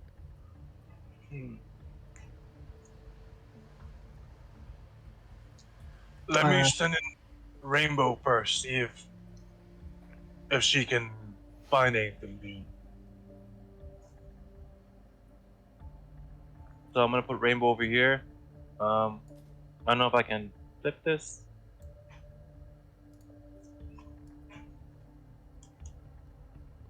And I'll have Rainbow start going forward. There we go. Okay. Thank you. You're welcome.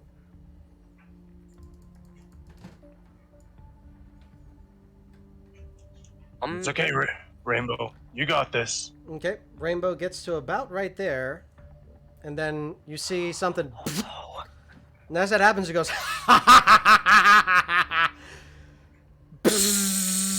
And as that happens, you watch as lightning courses all the way down this hallway. I need for Rainbow to roll me a saving throw, and Taz. Oh, okay. Lightning has a long range. What? De- What's it called? Yep.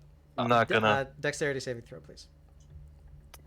Always the 11s, damn. Plus the 2 from my aura protection is gonna be a 13. It's not gonna save. No. Sorry. Light, Zachary's okay. And by sorry, I'm not sorry.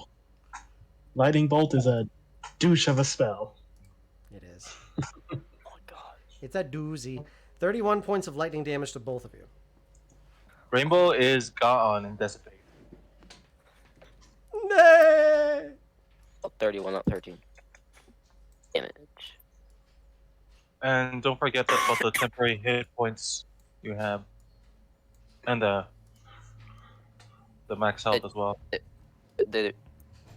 Oh, wait, what? It'll automatically subtract from the temporary HP. Yeah. Gotcha. And you see the large eye in the distance disappear. Right above you, as you watch as Taz finishes sizzling, you see that there's some kind of a cogwheel that seems to reset above his head.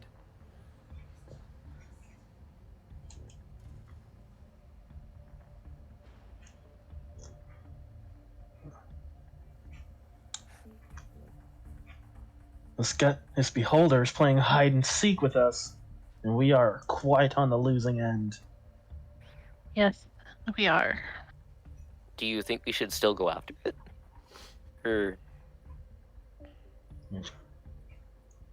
We've got to find it one way or another. so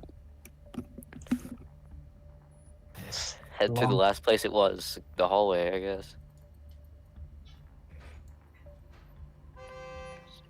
It's dangerous, as we've just seen.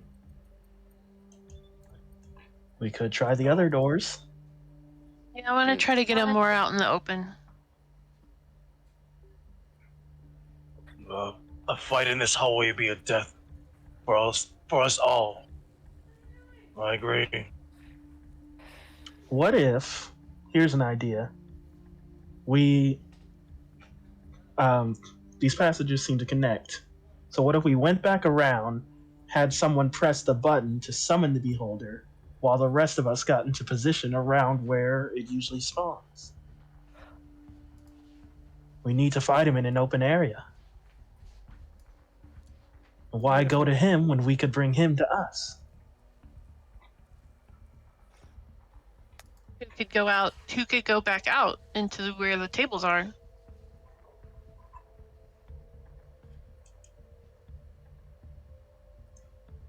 What do you guys think?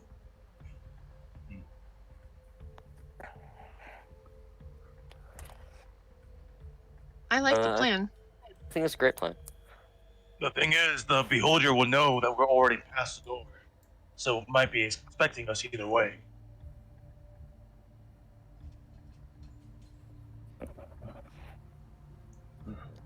But he seems very responsive to the buttons. He might not have a choice. If a button is pressed, he might be compelled to come to it.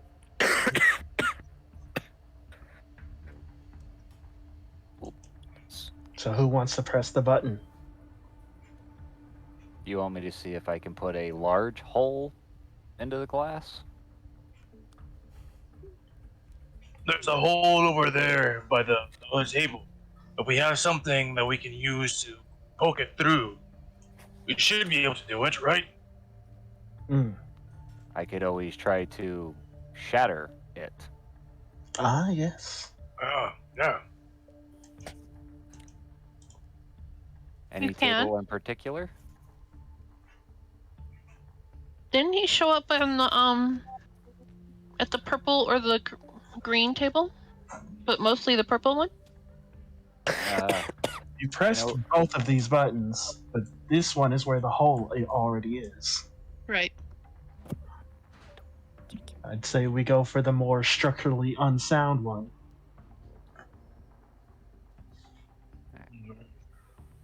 If Come you over do the here. honors. Get I'm into gonna a stay- position. I'm gonna stay back. Right here. Okay. So- seems like you guys are planning a sneak attack. What are you all trying to? Are you trying to hold something? Are you all planning on doing something if something arrives? What's the idea? What's the plan? Let me go around the table here. So, Halvis, you are planning on shattering the glass, correct? Correct. Okay. Is there anything happening after that? Is one of you going for the table to hit a button? The idea is we shatter the glass so there's a big enough hole for us, for whoever's going to be pressing the button to have line of sight, and the rest of us will be in this area, waiting for the beholder to come. Okay. Taz, send Zachary to go jump on the button. That's exactly what I was thinking, actually. I'll do that. Okay. Just keep him 10 feet away from the hole I'm going to make until it's done. Okay. You all get very close. Zachary goes next to Taz. Are you just putting him back through the hole? Or are you going to blow the thing and make it a big one? I'm going to blow it, make it a big hole. Okay. Go ahead and roll me the spell. Okay. As that happens, you watch as the glass and you watch as a bunch of it starts to split and turn. And you notice it doesn't really shatter or break, but it seems to split and rotate. Almost like as if you're twisting a plastic bottle too much.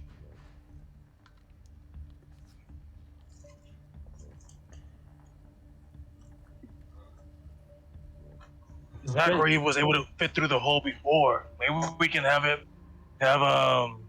go back and press the button. Now, pretty much any of you could, with the exception of Nerbera. Nerbera is giantkin, so Nerbera is a little bit too tall. Should have him press the green button. So, you guys just want me to send Zachary through and press the green button? Yes. Yeah. I'll send Zachary through.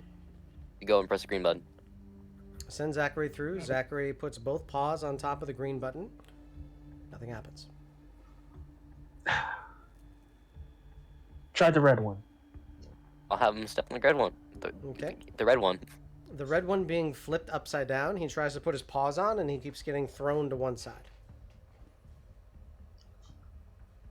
Wait. Can I?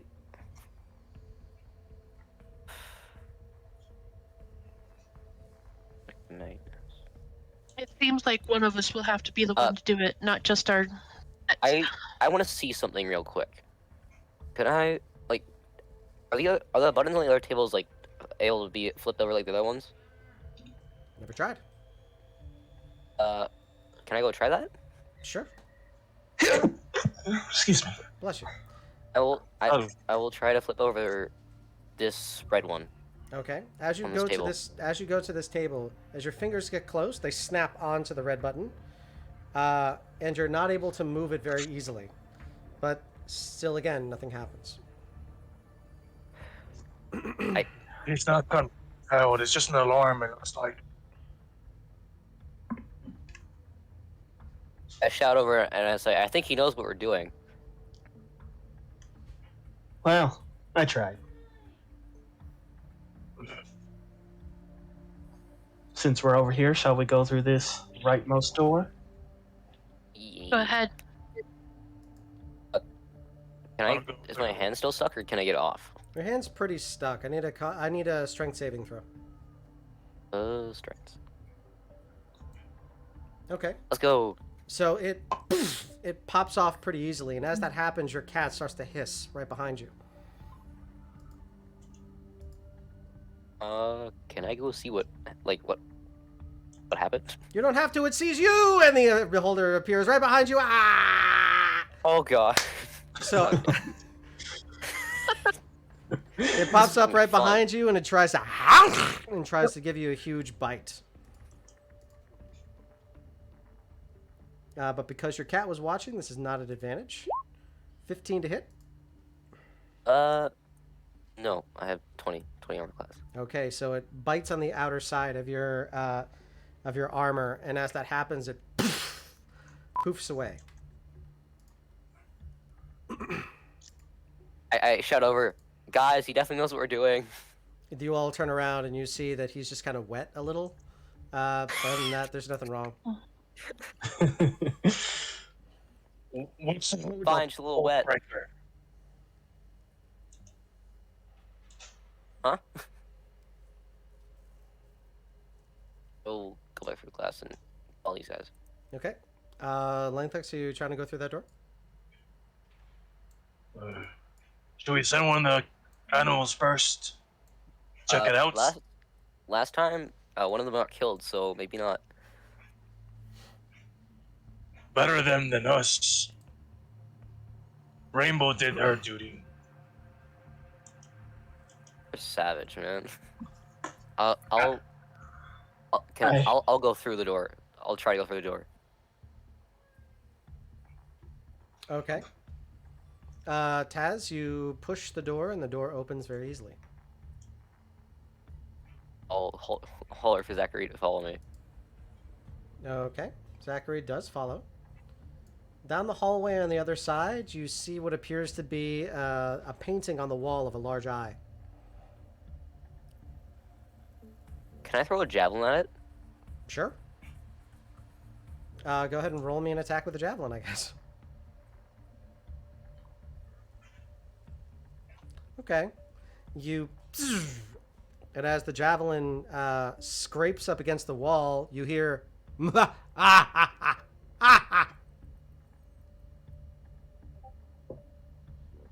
but nothing else. Can I check out this door right here? Sure.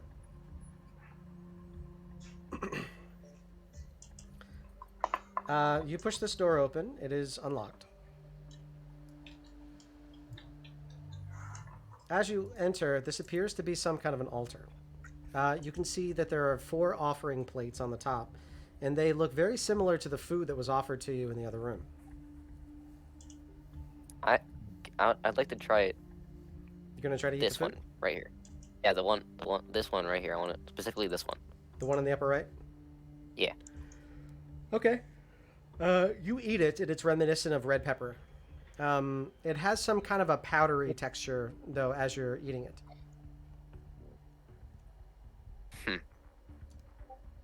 Can I try the other ones as well? Sure, you're just munching on altar food?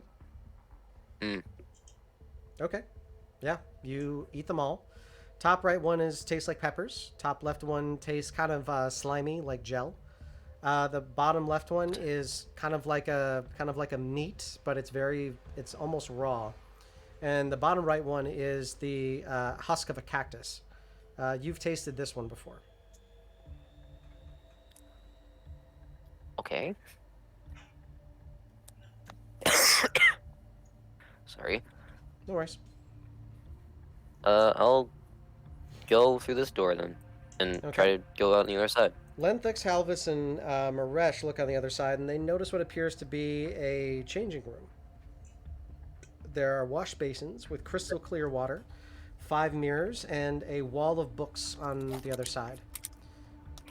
You see that a lot of them appear to say dresses, suits, doublets, armor. And they're all in common. Interesting. Lenthux is gonna grab the one about armor. Lenthix is going to grab the what? The book about armor. Okay. You open it up, and it appears to be just a bunch of very simple armor, such as leather armor, padded armor, banded armor, scale mail, split mail. But that's about it. Nothing that's very expensive, and just sort of the basics. However, it's the most well-done 3-dimensional artwork that you've ever seen. And there's only one piece of armor per page, with a very, very simple label on the bottom, written in pencil. Could I do an Arcana check on the book? Okay. You take a look at it, and you notice that there are a few dozen runes on each book here. They are all different. However, they all start with the same 7, and these appear to be conjuration.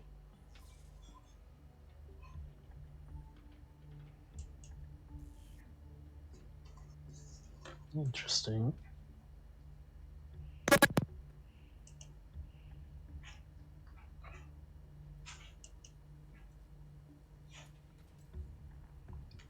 What are these? Are these screens? Like privacy screens? They're standing mirrors. Oh, mirrors. Don't look into the mirrors.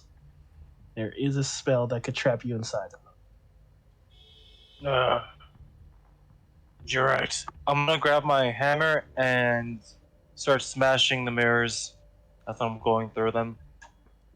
Okay. You just start breaking mirrors. As that happens, I need for you to make 5 attack rolls, please. And I need for you to roll me 2d10.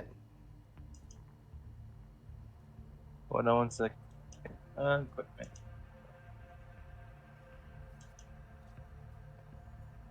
Using... Where is it? Take your time. While Lenthix figures that out, does anybody else want to do anything else?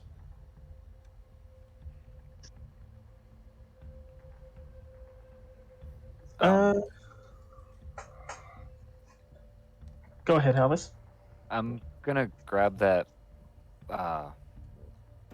book of armor and just out of curiosity try to... This is gonna sound odd, but try to grab the armor and pull it off the page. Okay, you reach your hand, and as you do so, you pull it, and you actually lift off the armor that was within the page. The page is now just a black space, but you're holding a very small set of armor in your hands. Sick.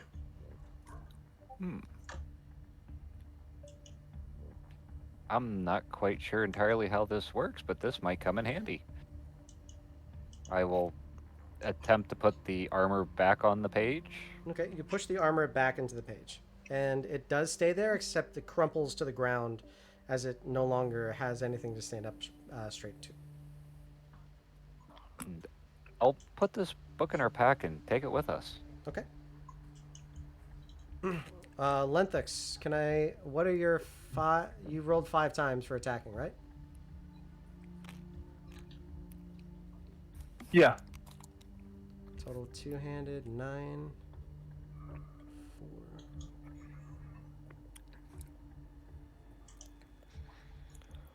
4. Okay.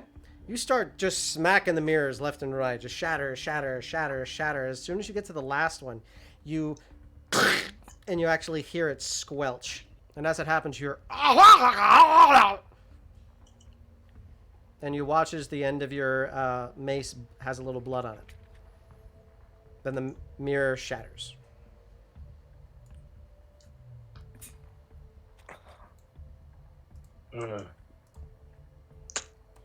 Interesting reaction.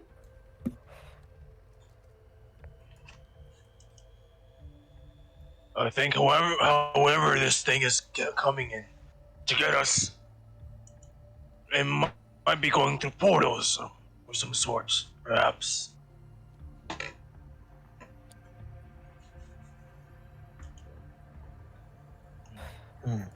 Indeed.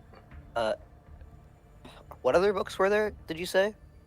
There's books of all types, but they seem to be things that you would normally buy in a store. So you see shirts, shoes, socks, dresses, doublets, armor, long range weapons, short range weapons. You see knives, cooking utensils, like all kinds of things. And you notice it's all the very similar type of book. Can I pick up the one that's the short which one did you say was it, like the short weapons or whatever? Short range weapons? Oh wait, long range weapons. I want that one. I want to Long, pick that one long up. range. Okay. You Yeah. open it up and you see that there's a bow, there's a crossbow, there are what appears to be a strange cane-like structure. There's also a long, what appears to be an arcane cannon, one of the first ones that you've ever seen. You also see siege weapons. You also see what appear to be large discs that are attached to something that looks like wings. So all kinds of stuff. Does it look the same as the armor book? It does. It looks exactly the same as the armor book. I would like to take one of the weapons out of the page. Which one do you want to take? What was the first one you said? Longbow. I'll take that one out. Okay. You pull that one out. It's the size of your palm, but it's now in your hand. Second question.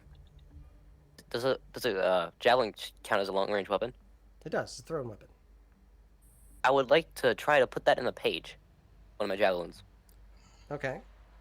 You find the javelin. It's a single javelin, but you place it into that one, and as that happens, you watch as the bow now, and it drops to the bottom of the page. So, is the javelin in the page now, or? The javelin and the longbow are both in the same page together. So, can I pull the javelin? Can I pull the javelin out of the page? Sure. You pull the javelin out of the page, and it's about the size of a toothpick to you.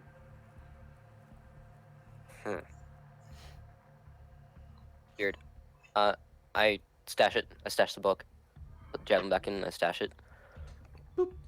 And you put it back on the shelf, or are you taking it with you? Taking it with me. You take That's it with neat. you. Sure.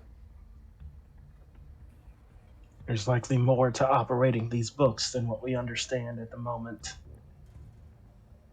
Might as well pocket them. Oh, wait. Can For now. I see if there's anything like magical about like why the pages would do that, and see if I could like why the pages are letting us like why the pages are like Why they do what they do. I'm trying Yeah, not to. I'm that. trying not to be jerk when I say this, but magic. That's it's really Understandable. as much as I can give you before the identification spell. Oh, I forgot. Yeah, that makes sense actually. Sorry. Concept though, I like that. You're close. You're very close to cracking it. I couldn't give that to you guys just yet.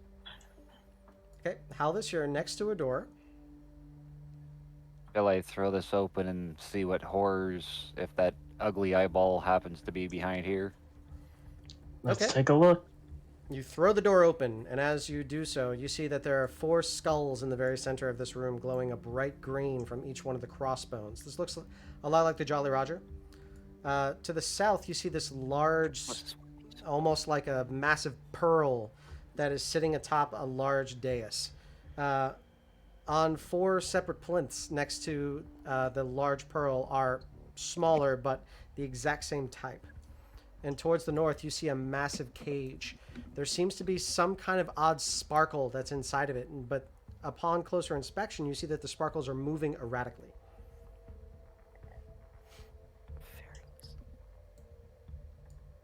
It could be fairies. Sorry, I did. I thought I had my microphone up. Sorry. And to say that. I'd like to inspect one of these skulls. Okay. See what kind of. Yeah, I'd just like to inspect them. Okay. You look up at them, and as you're looking up, you could swear that they're kind of shifting a little bit. Roll me a perception check.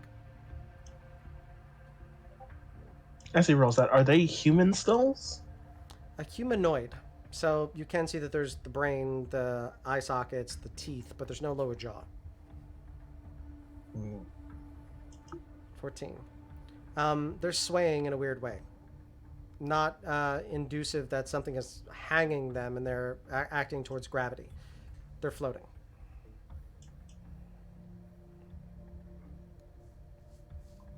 I'll use divine sense to see if I can sense anything. Okay. That allows you to see what creatures again? As an action, you can take until the end of my next turn. You can sense anything affected by the Hollow spell, or know the location of any celestial, fiend, or undead within 60 feet that is not behind total cover. There are 4 undead that are near you. Celestial, fiends, and undead, and that's it? I thought there were more. No, just celestial, fiend, and undead. Okay. There are 4 undead. And I know the location of it. Is it coming from They're above you. these 4 above me? Mm-hmm. I look up to see what I see. That's 5 undead.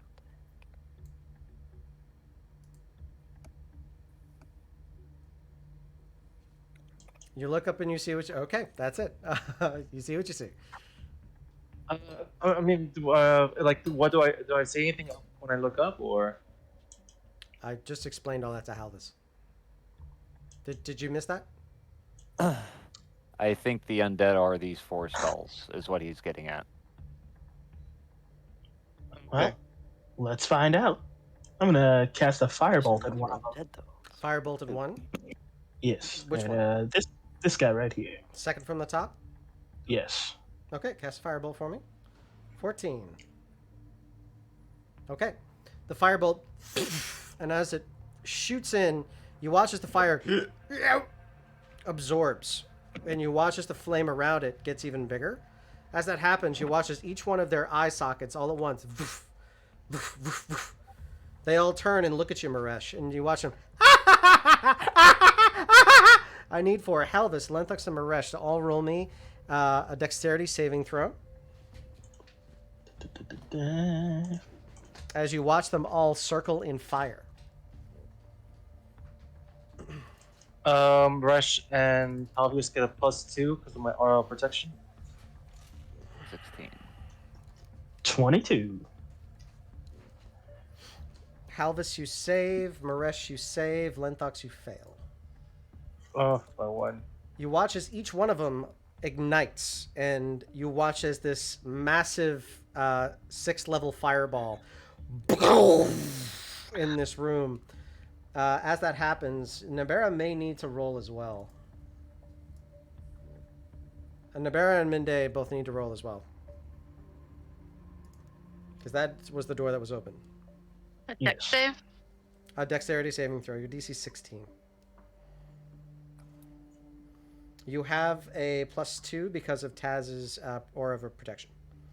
Okay. Oh, you take 20. You take half, which is 34? 33? No, 28.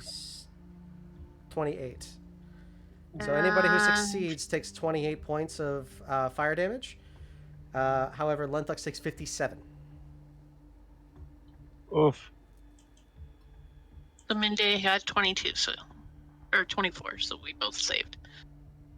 Correct. Now, as that happens, you watch as all the skulls that are in the ceiling slowly stop. You watch as the flame goes away from their eyes.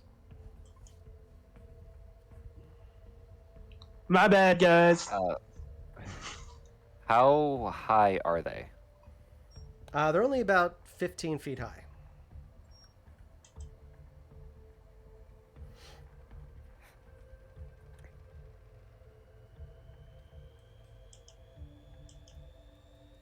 Well, there goes my idea. I'm too short. Do you need a boost? Yeah. What are you trying to actually. do? Thought about going up and smacking it with a good old Rend here, waving around my sickle. Can handle it. I'm gonna, and I'll use. I have the winged boots on, so I'm gonna go up Okay. with my longsword, and I'm going to attack. Let me see. The one that's over here. Okay, so you're gonna go up yourself and attack this one. Yes. Okay. So you attack that one. Go ahead and roll an attack with your sword. Do.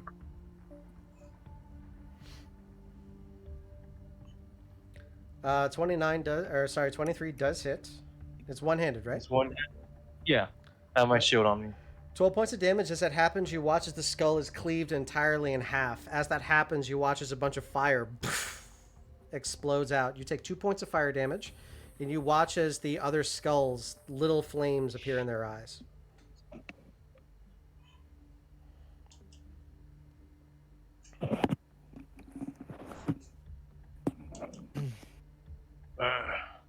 That was Maybe unpleasant.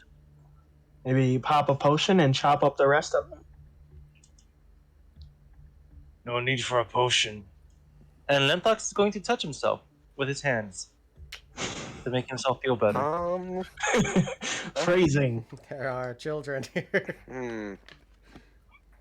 I got it. I mean, So I'm going to Just do shoot. 31 points of healing. 31. Okay. Actually, not not much of a 31, child. 37. I know, but it's more fun to say the joke if that's the case. We know you're not. It's just easier to make people feel worse if you say that phrase. Okay, Lenthix, you heal yourself with lay on hands for 31. Mm-hmm. And are you just going to go down the line? Yeah, I'm going to go down to the next one. Okay, as this is happening, you all are seeing all of this happen. Is anybody else going to do anything else? I wanted to check out these pearls down here. Okay. Actually, You move to check out the pearls.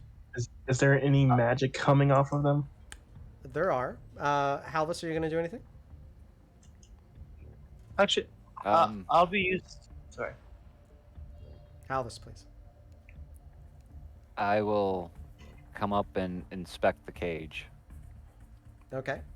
The closer that you get to the cage, you notice that each one of these little lights that are flittering about in there, they look to have some sort of a shape to them, almost like tiny butterflies.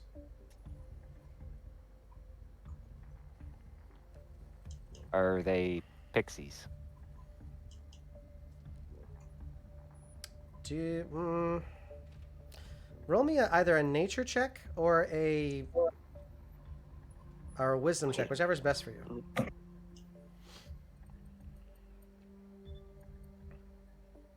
Nature or wisdom? Or do you have any background into understanding pixies in the Fae? No. Okay. Not unless it was in a book somewhere that I happen to have read, but no. I'll give you advantage on I'll this since go- you are a wizard.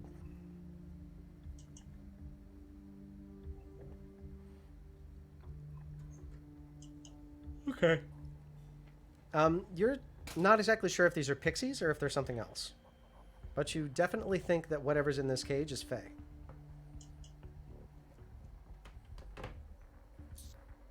Are there? Wait. Are there like? Never mind.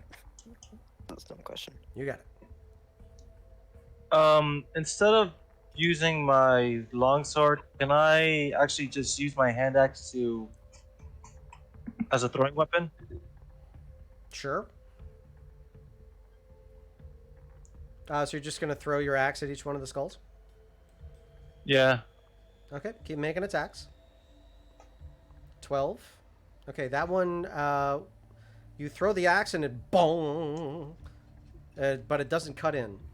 And as that happens, you watch as the skull turns around, and then puffs out another burst of flame. As that happens, you watch the fire in its eyes get a little bit bigger. Maresh, go ahead and roll me an Arcana check. Or are you using any ability to try to find out if there's more magic? Just Arcana. Okay. All right, looking at it, there is definitely something to this pearl. This looks like the largest pearl of power you've ever seen, so it probably can't be that. But there are 4 of these that are absolutely picture perfect, a smaller scale replica of what is in the very center. You also notice that as you're moving it, it is moving with almost 0 friction and inertia.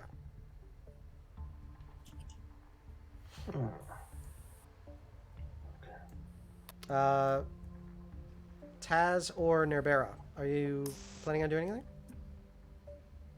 Are there what are those? Are there actual holes in the cage? Because it looks like it's. Yeah, this is like a bird cage. Can I stick my hand in it? Sure. You stick your hand in it. It's a little bit difficult because the holes are not that wide, but you get a few fingers in, and as that happens, you watch as a bunch of the lights perch onto your hand, and you actually feel a couple. It feels like something is grabbing on with 2 or 3 or 4 legs, just wrapping onto your hand.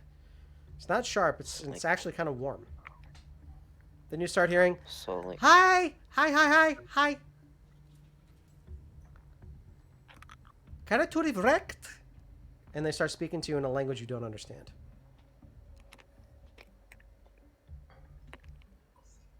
Does anyone here speak Fae? Oh no, that was stupid. Can I? Are they physically linked inside of the cage, like something preventing them from getting out, or? Are you trying to open the cage? No, I'm trying to pull one out of the cage. I want to know if there's anything stopping me from pulling it out of the cage. Okay. Some force that's physically locking them in there. You try to pull your hand out as they're still attached, and as that happens, you do see that there is some kind of a barrier that's almost like squeegeeing them off your hands. We should probably have our character now.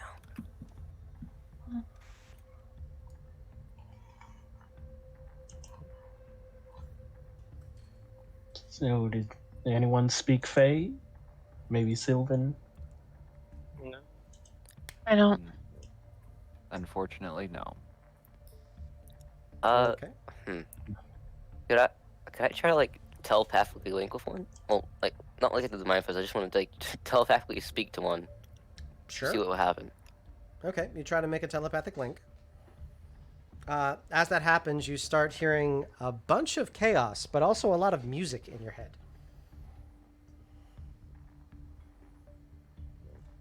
Can I make out anything? Anything they're saying? That would. It's just a lot of almost like when you have a song stuck in your head that plays over and over and over and over again. It's a lot like that, except this one sounds almost like a bunch of like a Ren Fair symphony. Can I try to copy it? How? Just in my head, try to copy the song. Sure. You start trying to pick up on the lyrics and the tune and the music. Nothing much happens. Are you trying to communicate, or are you just trying to read their minds? Both, kind of. Mind link is more for communication rather than mind reading, if that makes sense. So what you're getting is just this cavalcade of music and gibberish that are going your way the moment that you establish the connection. Are you just trying to send the exact same thing back? Yes. Okay. Nothing happens. None of them seem to react. You're not exactly sure which one it is that you actually mind link with. I wish I had to spell magic. Should we let these guys out of the cage? Ooh, yeah. Depends. Could be worth a shot.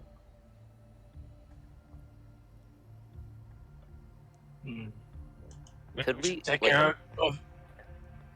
could we like all attack it like once the cage?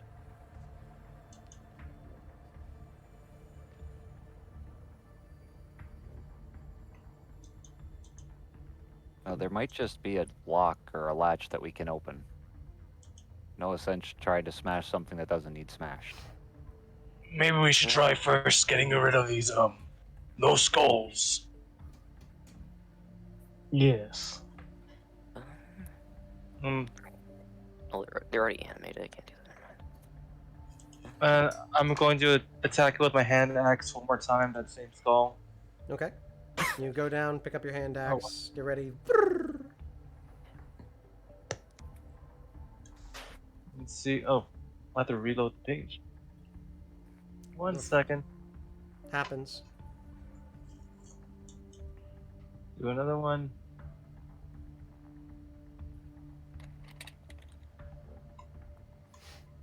Okay, this time, and it slaps right into the center of its head and splits straight down. As that happens, you see a little puff of fire. As that happens, the remaining two of the skulls, you see the fire in their eyes grow very bright, and then you start seeing. And I need for everybody to roll me a dexterity saving throw. Oh, and not again. Oh, I failed this one. Oh, I failed that one. Okay, if you did not get a 16, you take 35 points of fire damage. If you did get a 16 or above, you only take 17. How big is Lenthox's aura? Lenthox is 10 feet, and Lenthox is in the air, so Lenthox would not be affecting you all. The only one who affects you all is Taz. Can I throw a javelin at one of the heads? Sure. Maybe not. Yeah, They- let's they've only leave them reacted- alone. Mess with them.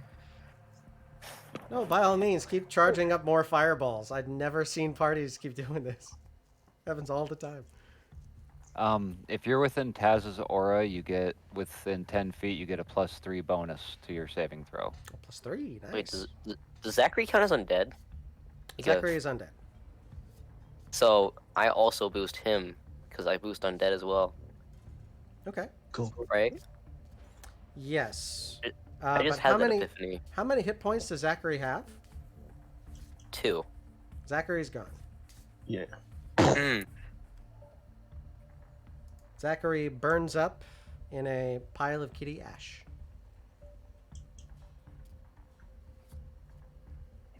You hate to see it. You need to see it.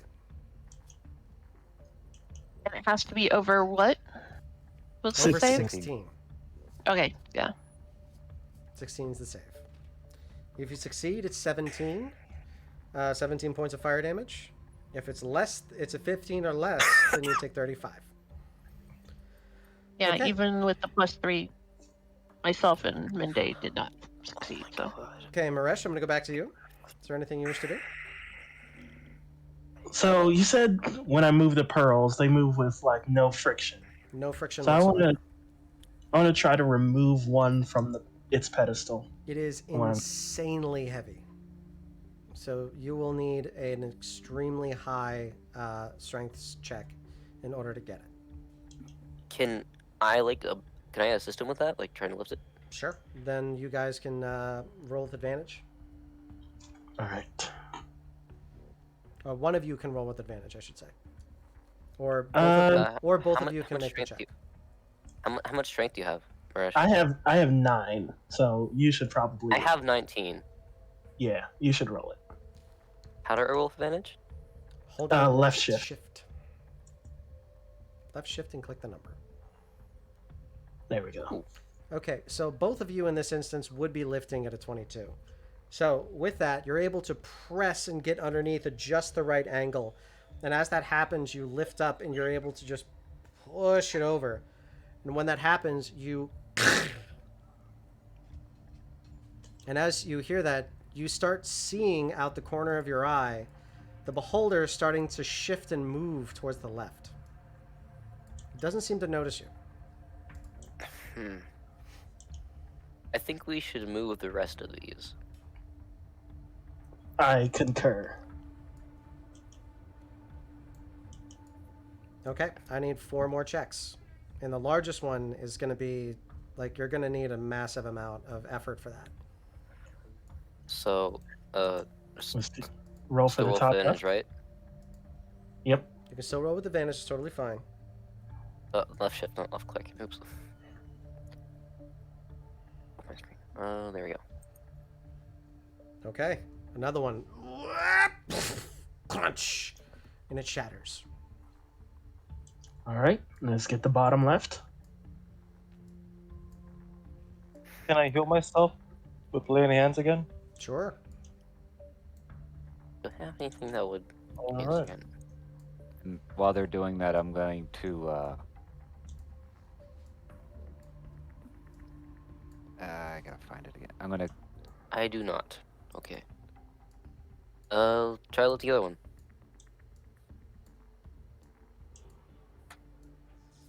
Okay, this one, however, you're not able to get up.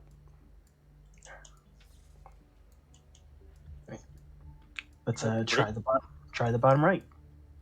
Okay, before we continue, because you had a failure, I'm going to move on to another party, okay? Oh, gotcha. So, Halvis, Linthux, and Nabera, what do you want to do? I'm gonna cast Cure Wounds on myself. Okay. Bless you. Peel yourself up a bit. Nabera? I am going to drink the Greater Hill potion that I have. 4d4 plus 4. Lanthux, you're going to keep at it? Oh, thank God. I'm going to take 2 of the health potions from the lunchbox, or 4d4 plus 4. and then just keep drinking until I'm full health, I guess. 44, 8, 9, 10. 11, 12. Oh, 12. I'm gonna take 2 more. Okay. So while you guys are healing yourselves up, we'll do that quietly. Is there any actions that you wish to do in this room? There's 2 skull chandeliers remaining. There are 2 smaller round pearls remaining, and 1 massive pearl, and the cage is untouched.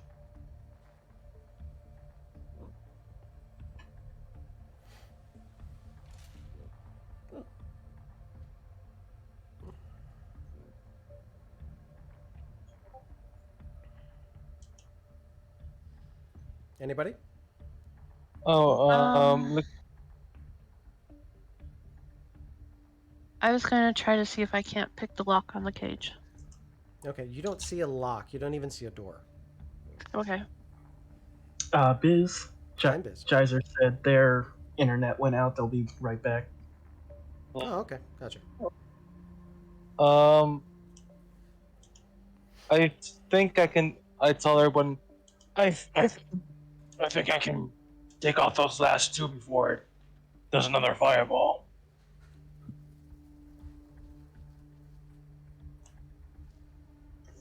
So I'm going to go ahead and actually I'm gonna cast Sacred Flame because I got a level in sorcery, Okay. and it's a DC 14 Dex save. Okay, it fails automatically. So as that happens, you watch it, and you watch it sort of disintegrate up into a little bit of ash. The radiant damage, and then I'm gonna do the same thing. Does the other skull light up again with Yeah. fire in size? As it is the last one, you watch as the flame turns from green to bright blue, and it turns around, and you see the where its jaw would be is now as it drops, and it just looks like a tongue made of pure flame is coming out.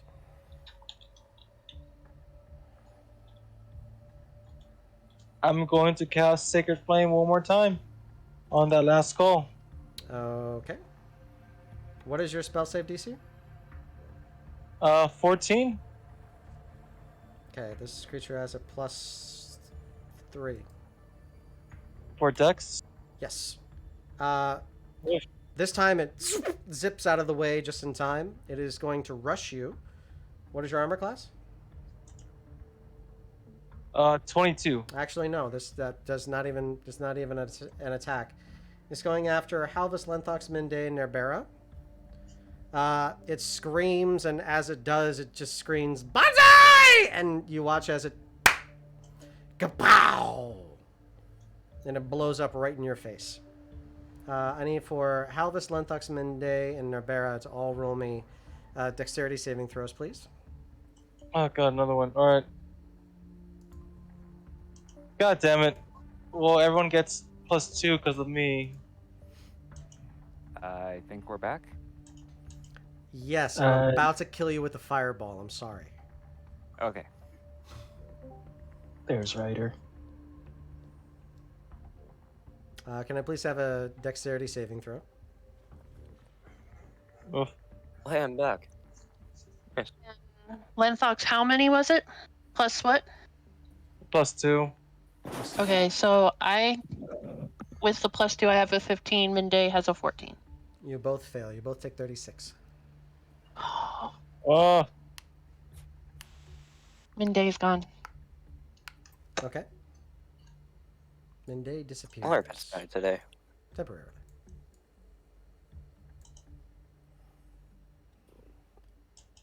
Halvis saves. He takes half 18.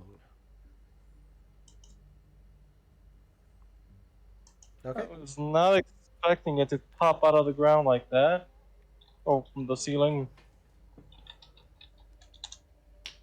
Okay. That's all of that. There are no more skulls in the air, but 3 fireballs did go off. Okay.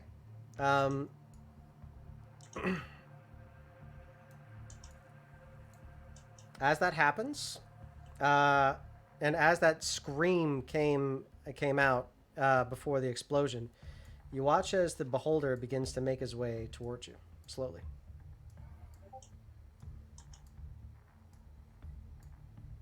I'm gonna take a quick potion before that happens.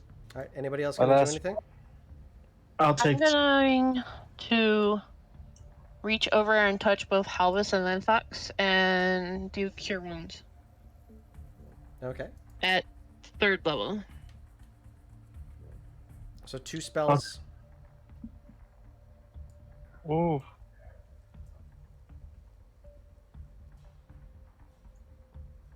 20 and 9.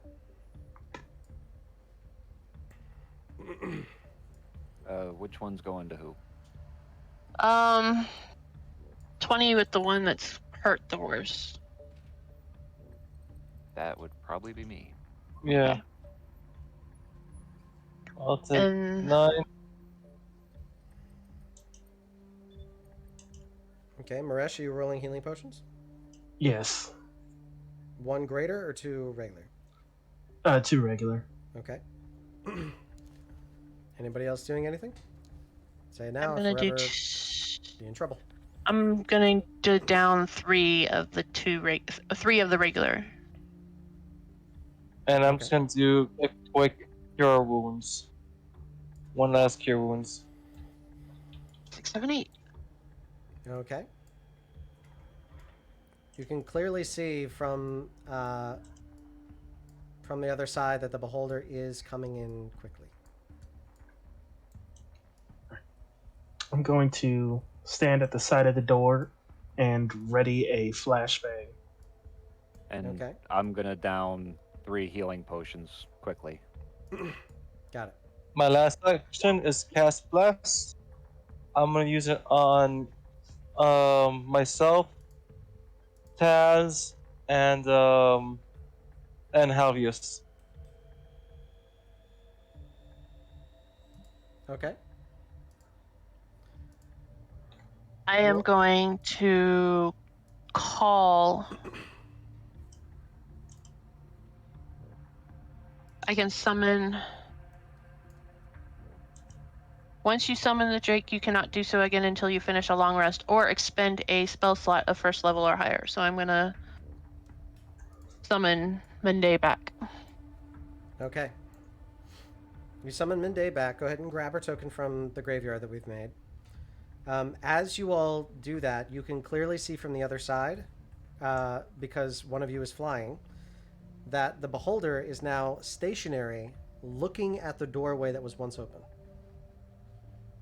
He doesn't move. He just stays there.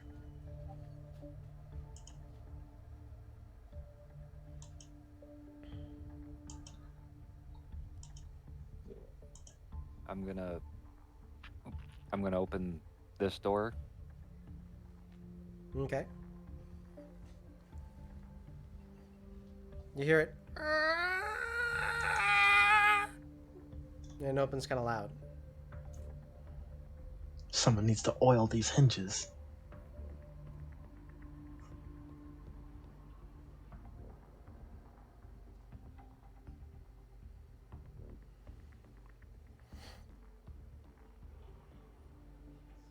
Are these walls like see-through, like we can see them on the ground, or? No, it's only because Lenthux was flying, so that's why he's able to see over the walls.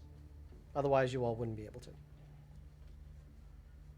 I'm gonna come back down. The ground level, just floating a bit.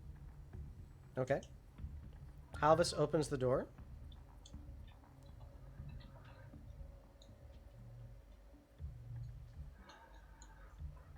Shall we sneak forward and try to take them by surprise? Go for it. If you guys draw his attention from that way, I'll throw a flashbang through this door. Thanks, Mama Biz, for the gifted subs. Okay. Stealth checks then for anybody who's trying to be stealthy. Remember, if you're wearing heavy armor, you need to do it at disadvantage. Yeah. Well, so much for being quiet. Halvis, are you wearing heavy armor? Yes, I am. What are you wearing? Oh yeah, he's Half a plate cleric. +1. Halvis is a cleric. Totally forgot. Oh yeah, you guys at being stealthy. So as you all are going through your clank, clank, clank, and as that happens, you're on the other side. Oh, come on! You also, the rest of you inside the room, also hear in very loud common, "My God, you guys suck at being quiet! Terrible, awful!" And you watch as the sparkles, Then you watch as the sparkles are all dancing, and they all look to the very front of the cage. And I need for all of you to roll me initiative.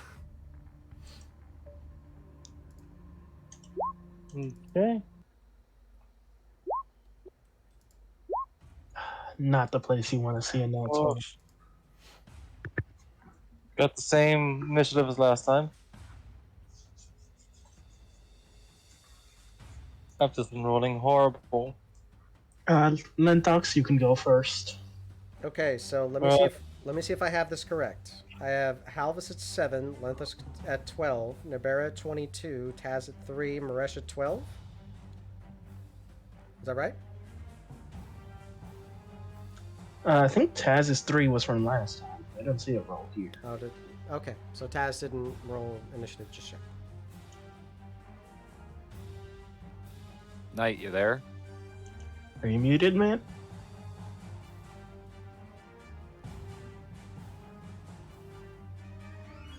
Maybe he's on the TikToks. Stop doing the renegade and come play the game. What's a renegade? Let me go check on him. Sure. What's a renegade? It's a very old TikTok trend. Some rap dance or something. Wait, the dances have names? I thought they were just like people doing a dance. Mm-mm. Oh no, they all have names and they're all stupid. Yeah, a bunch of them are just like people doing like that. They don't. It to me, because I actually took dance when I was in high school and college. It looks like people who are marking through a dance who's like putting in the least amount of effort to make something like. Okay, he's back. Okay. 13. Cool. Everything good? Yep, looks good. Okay. Nibera, you're first. Okay. I am going to.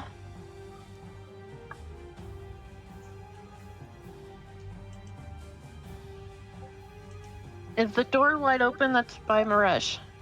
Oh, Yes, we're both open. Okay. Do I have line of sight of the Okay, beholder? sorry, I couldn't hear you guys for some reason. Oh, no worries. I was wondering why everyone was so silent. I was like, what's going on?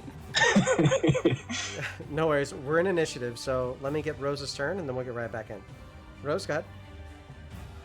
So, do I have line of sight You do not. from where I'm at right now? No.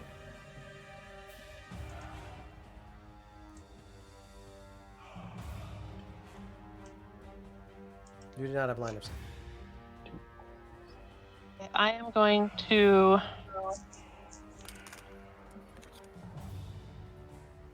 I'm moving in front of the door, coming in.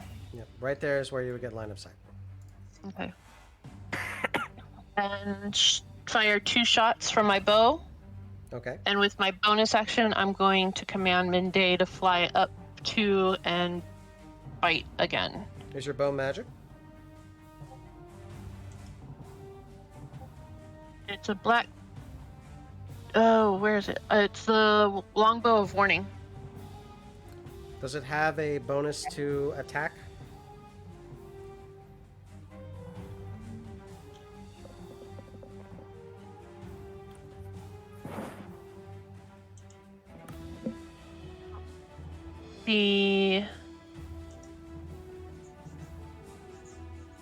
I'm going to ask this question to anybody who's using items, by the way. So get ready. The only magic is that it will warn me of danger. Okay. You notice that your bow is not warning you of anything right now. Bless you. So are you going to fire shots? Yes. Okay. And is Minday a summoned creature? Are they considered a magic creature? Like a summoned creature? Yes, she is. Magically summon the Drake. Okay. I need to read something very specific. Okay, I'm gonna take my shots. Okay, go ahead and take your shots, because those just happened. Oh, I didn't do that. I didn't roll. Sorry. I did the damage and not the roll. Okay. So, the first one was an attack roll, and that was a natural 1, so that didn't happen. The 21 does hit, though, for... you're only going to, unfortunately, just do the 9, because it was expecting you to come out. And as Minday gets to about right here, you see it... and Minday disappears. Alright, Nibera, you didn't take your full movement, nor your bonus action. Do you wish to? Oh, my bonus action was to command Minday.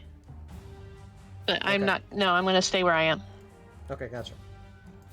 Alright, you feel all of the natural power that was in you once completely gone. All of your magic items, by the way, have no more magic properties. They're all considered mundane. Okay. It's now the creature's turn. The creature is going to shift his location just slightly. He's going to get to right here, and he's going to put himself 20 feet in the air again. Turning in a different direction. And he's going to fire all of his eye stalk, of his eye beams at you, Nerbera. 5, 7, and 1. That is... I'm going to do this in the order of the rolls.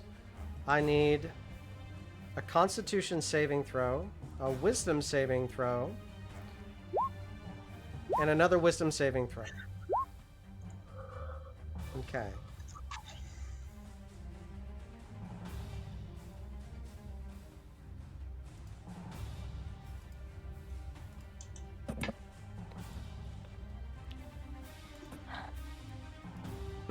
So the first row, the first ray, you see this black and red beam going directly towards you. It racks off the side of your shoulder, and as that happens, you feel your entire body just get weakened, and you feel almost like you're without blood all of a sudden. You're able to shrug off the other one, which appears to try and make you drowsy, and the other one is the same pink, the pinkish hypnotizing one from before, but this one does not affect you. But you do take 21 points of necrotic damage.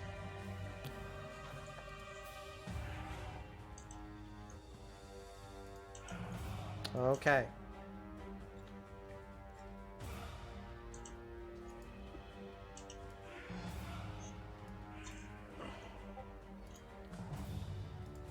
Taz, it is now your turn. You said that her magic weapons lost their properties, right? That's what I said, yes. I like to drop my sword and wait, give me a second, I need to measure how much.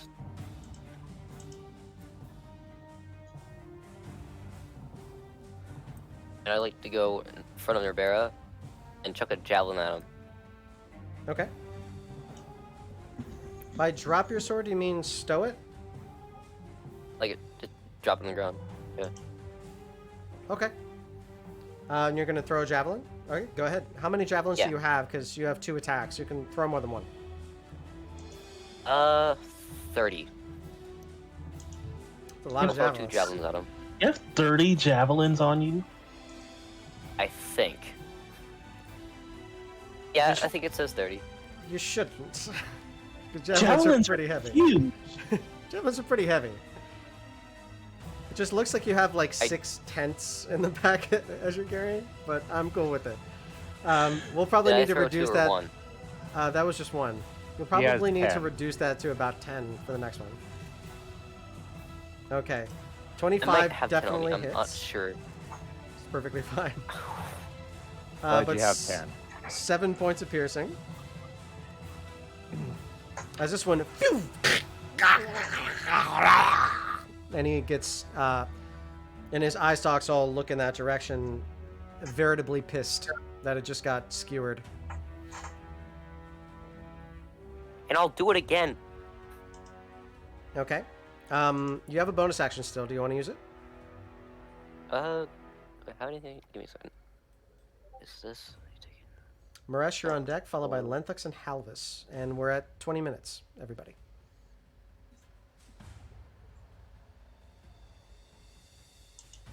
Can he put one of his smites on a javelin? Smite is a melee, unfortunately. I did have this question come up before. It needs to be melee. Action. No. Give me a second. I don't think I can do anything else. I'm gonna need to pass your turn. I'm sorry. So Yeah, that's I'm done. I can't do anything else. totally fine. It's gonna use a legendary action though to try to eye beam you because it doesn't like you very much. So it's going Same to here. fire a shot. It's the same one that got you before. I need a con save, please. Con. There we go. Okay. Ooh. The same one that paralyzed you before does not affect you. Maresh, it is now your turn. All When they right. get paralyzed. I'm gonna move. Would I have to be right here or right here to have line of sight on him? You would need to be in front of Nabera and Taz because the door is open. So the door is blocking you right Okay, that's fine. I will squeeze past them, come around here. Okay. And we are going to hit this man with a 5th level Wither and Bloom. Oh, that other spell thing that you have. Right, I forgot about that. Con save, Oh. okay. And this is a magic... It's magic, right? Yes.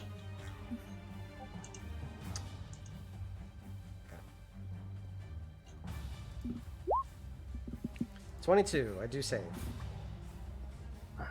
I believe that is half damage. Yes, half damage. Okay, I take 13 points of damage. And he's... And As he I looks can over at you. roll. I can roll 3d10, I believe, to heal myself. Okay. Nice. Sick. Okay, And is that then your full turn? I will slide. I was right here. Yeah, I will slide back into the room. Okay. You are close enough for an attack of opportunity, so it is going to take one on you. That's Nom nom. 23 to hit. That will indeed hit. 16 points of piercing damage as its razor sharp teeth all smash into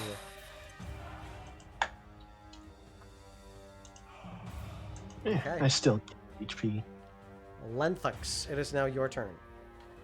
Alright, so I'm gonna 5, 10, 15, 20. And I'm gonna throw a flashbang over here, around the corner. Like right over here in front of me.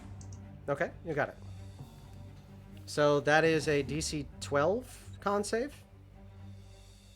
I threw it in the thing, yeah. Oh, DC thank you very 12 much. con.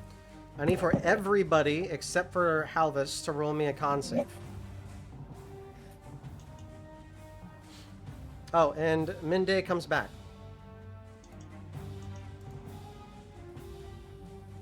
Ooh, just made it.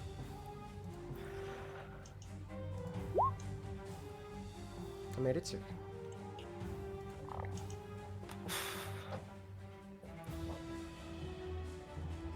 Okay. The flashbang goes out. Minde does not have a con. Then it's just a regular Listed. D20.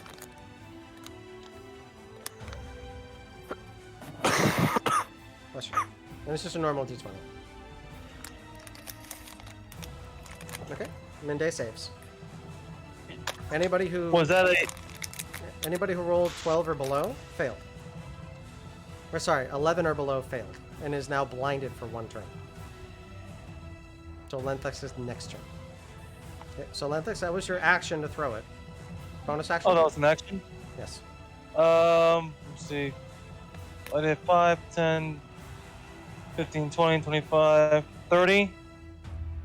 And I'm just gonna getting my sword ready.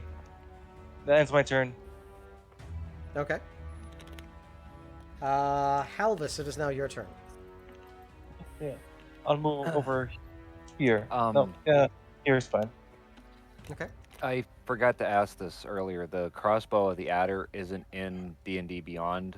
It's Would a it light. just be a It's a light crossbow and adds a D6 of poison if it hits. just a regular light crossbow? +1. Thank you. Alright. I'm going to come up to the corner here. Okay. You feel all of your power completely leave your body, and you watch as your arm falls off completely. Then, well. Can I fire a crossbow with one arm? Yeah, but you have to do it really bad. So- I hold up the crossbow of the adder with my one arm kind of sideways. Nice. Take this, ya eyeball. That does hit. Okay, 10 points of piercing damage. No, I'm sorry, 9 points of piercing damage.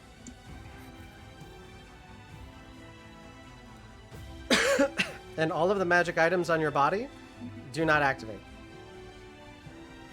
Lentux, the same for you. So make sure that you think about that with your, it comes to your saving throws and everything else.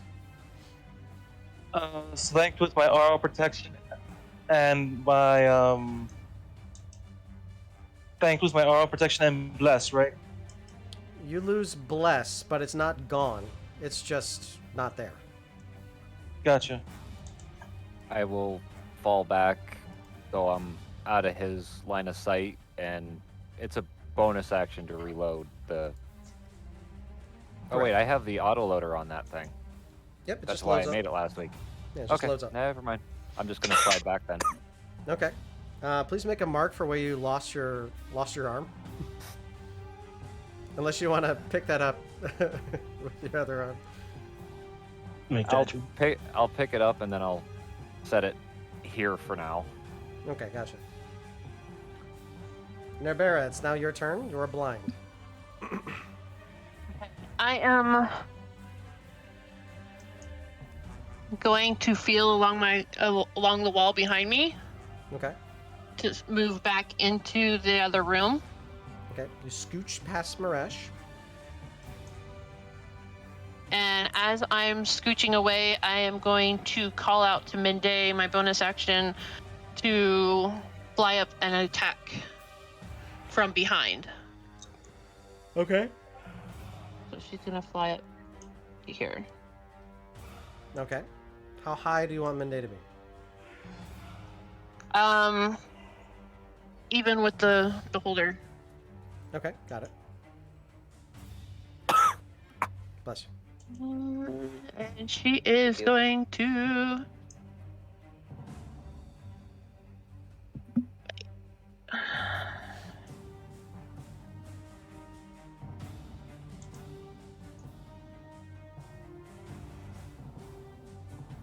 Okay, 20 does hit. How much damage?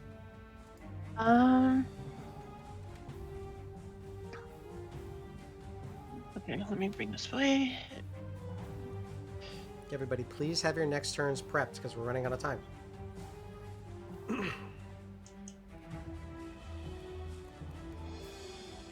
So that's the piercing damage, as well as the acid damage. Okay. The beholder's starting to look bloody. All right. Nabera, that's your bonus action. You're going to use an action.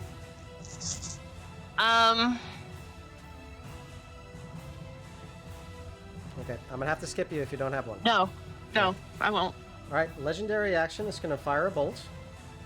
This one's going to go to Taz. Taz, I need for you to roll me a charisma saving, or sorry, wisdom saving throw. Wisdom. Wisdom. There it is. Okay, you resist. Let's go. It is now its turn. It is going to try to back itself into the room past Mende. So Lenthux and Mende both get attacks of opportunity. Nice.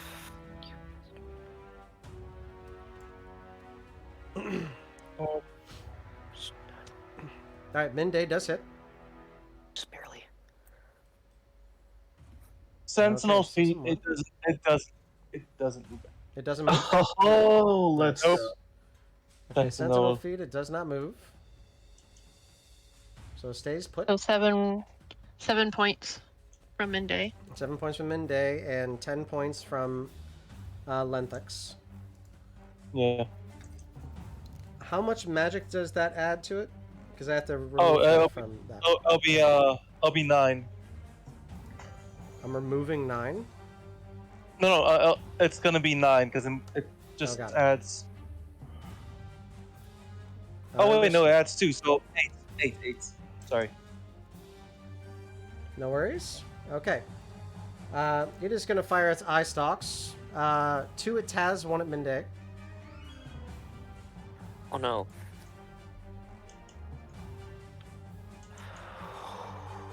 Okay. I need a dexterity saving throw from Taz.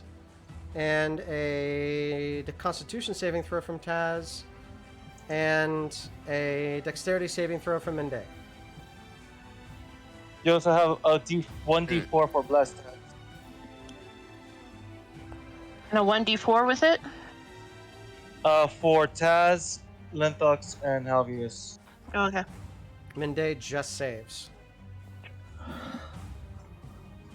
Taz is...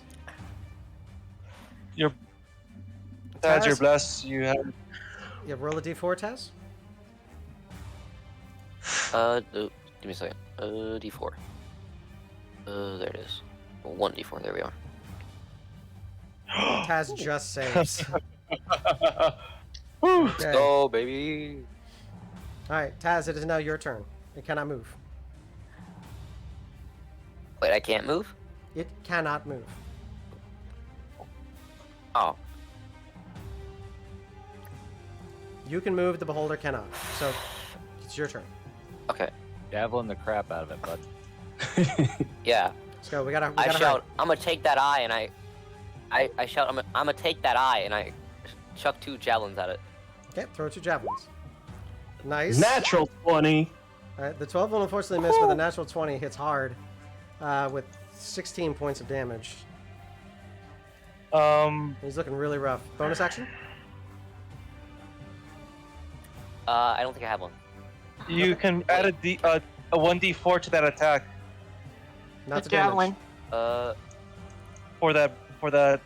12. Oh, for the 12 you can, yes. So So- add a d4. Roll 1d4. Mm-hmm. Mm-hmm. Yeah. Oh, Ah. 13 does not hit, unfortunately. Good try, though. Okay, Taz, do you want to move? No, I think I'm fine here. Okay, legendary actions. Gonna fire another eye bolt. Taz, I need for you to roll me wisdom saving throw. Wisdom. You're fine. Yes. This is Right one now, that I'm doing, you like, just see white magic. screaming faces coming in your direction. Marash, you're up. All right, I'm gonna move back into the room, and we're gonna blast this fool with an 8th level disintegrate. Oh, Jesus. Let's Okay. go. Dexterity saving throw. It's magic, so thank God. Oh wait, no. It saves. It just saves. I use my my inspiration to reroll that. Oh, you bastard. Oh, you bastard. Oh, he is gone! Marash, how do you want He to said, do this? leave me the carcass. I say, heck? leave my friends alone, you big eye! And I just blast him into dust. You send out the beam. And as that happens, you watch as the... Hold on. You watch as all of it just... You don't even hear the screaming because it gets him right on the undercarriage of his mouth. And then it just dissolves. You just... And then dust. Is the eye still there? Or It's all No, dust. it's all gone. It's Disintegrate. dust. Same thing that happened to your armor. Well, my plan's gone now. Well. I was gonna rip out its eye and take a bite of it like an apple. That probably would have poisoned you, so it's a good thing I disintegrated. I don't care. I would've done it You anyway. should. It would have been cool. This was supposed to be my cool last session. I'm gonna use not last session. I'm gonna use Taz, but I'm gonna bring another character next time I play. Fun. Okay. I've been thinking about that for 2 weeks. Oh, we got a God, it healing hurts. yodel to Lenthix, too. Oh. 1 point from Mama Biz. Can I eat the dust? Sure, you eat the dust. Woohoo! The old insult for being slow is now in your mouth. And as you look around, the beholder is no more. So you may explore as you wish. Next Well- time. No, we can well, yeah, I think we probably should. So if you wish to Can I explore further, you reattach can. Can I reattach my arm first? You absolutely can. And as you do so, you find it much easier to reattach your skeletal arm than you did before. So you just pop it back into place and kind of write it back into the socket. And as that happens, the magic that you use to reanimate it works wonders once again. Ah. Does anyone to have a normal. way of reaching out to my father? I don't think any of us know sending.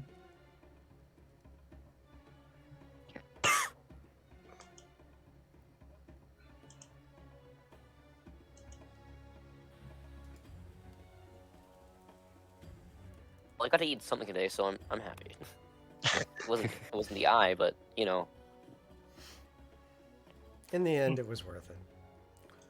Okay, last chance. That's why I said leave the carcass. Last chance for any last scrounging or picking. I'm going to go to the fake creature over here, and can I try to open the thing? There is no doors. There is no locks. Just appears to be a large cage. So Can I break it or try to smash it? You can try. Do you want to try? Yes, I will. What are you using? My 9 live stealer and sword. Okay, go ahead and roll an attack. Okay, you bring the 9 live stealer up. You swear you cut.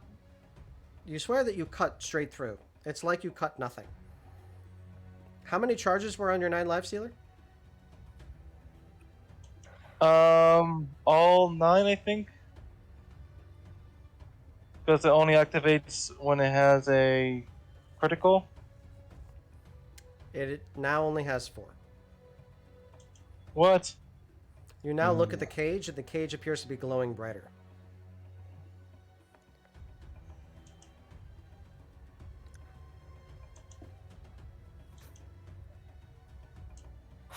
I'll come in and try to talk to him. Do any of you have any idea how to open this? Since they seem to Or speak a smash little it. bit of common earlier. You just watch them all flit around a little bit. I try to connect to them, but I doubt that's gonna do anything. Common, gnomish, goblin. I'm gonna try to speak goblin to them. Okay. You scream out, and nothing seems to get through.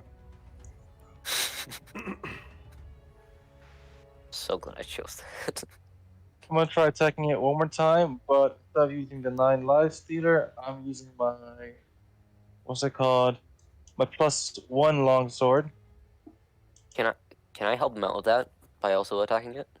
Sure, what do you want to attack it with? My maul. Which maul? And I'm also Just my regular maul. Where is it? Inventory. Okay. Action. I Bang. think that's your long bow. oh, crap. Okay. So Lenthix brings out the longbow, and he's like, nah, that seems rude. Night Rider, you take up your maul, and you bring it down, and you crunch a bunch of the bars straight down. And Oh, I thought you were gonna say the fairies, or whatever they are. Oh no, you crushed Things got crushed really a couple bad of for them. second. There's a little bit of No. goopy goop on the other end of it, but there Our is little now buddies. a clear hole on the other side, and you see this flood of white butterflies come out, and as that happens, they attach themselves to all of you, Oh. and you just hear, "I knew it! I knew it! I knew it! I knew it! I knew it! I knew it! Guess what? You're coming with us." And I'd like to apologize. that sorry. is going to be the end of our session. So, This is gonna be fun. All of a sudden, we're traversing the Feywilds. yeah. So, Yes, we are. so this is what's going to happen in the next Fae. session. You are going to the Fae for at least one turn. I knew it. I guessed. Woohoo! That's a good guess. It's I not joked. necessarily I was this. joking around. All right, hang on. I got to finish. It's not necessarily this Sorry. team, but if you want to join, remember, join us up at the Discord. It's tiny.cc/Bizarchus, and you can join to roll off for our next session. I hope that you all had a great time. Did you guys have fun?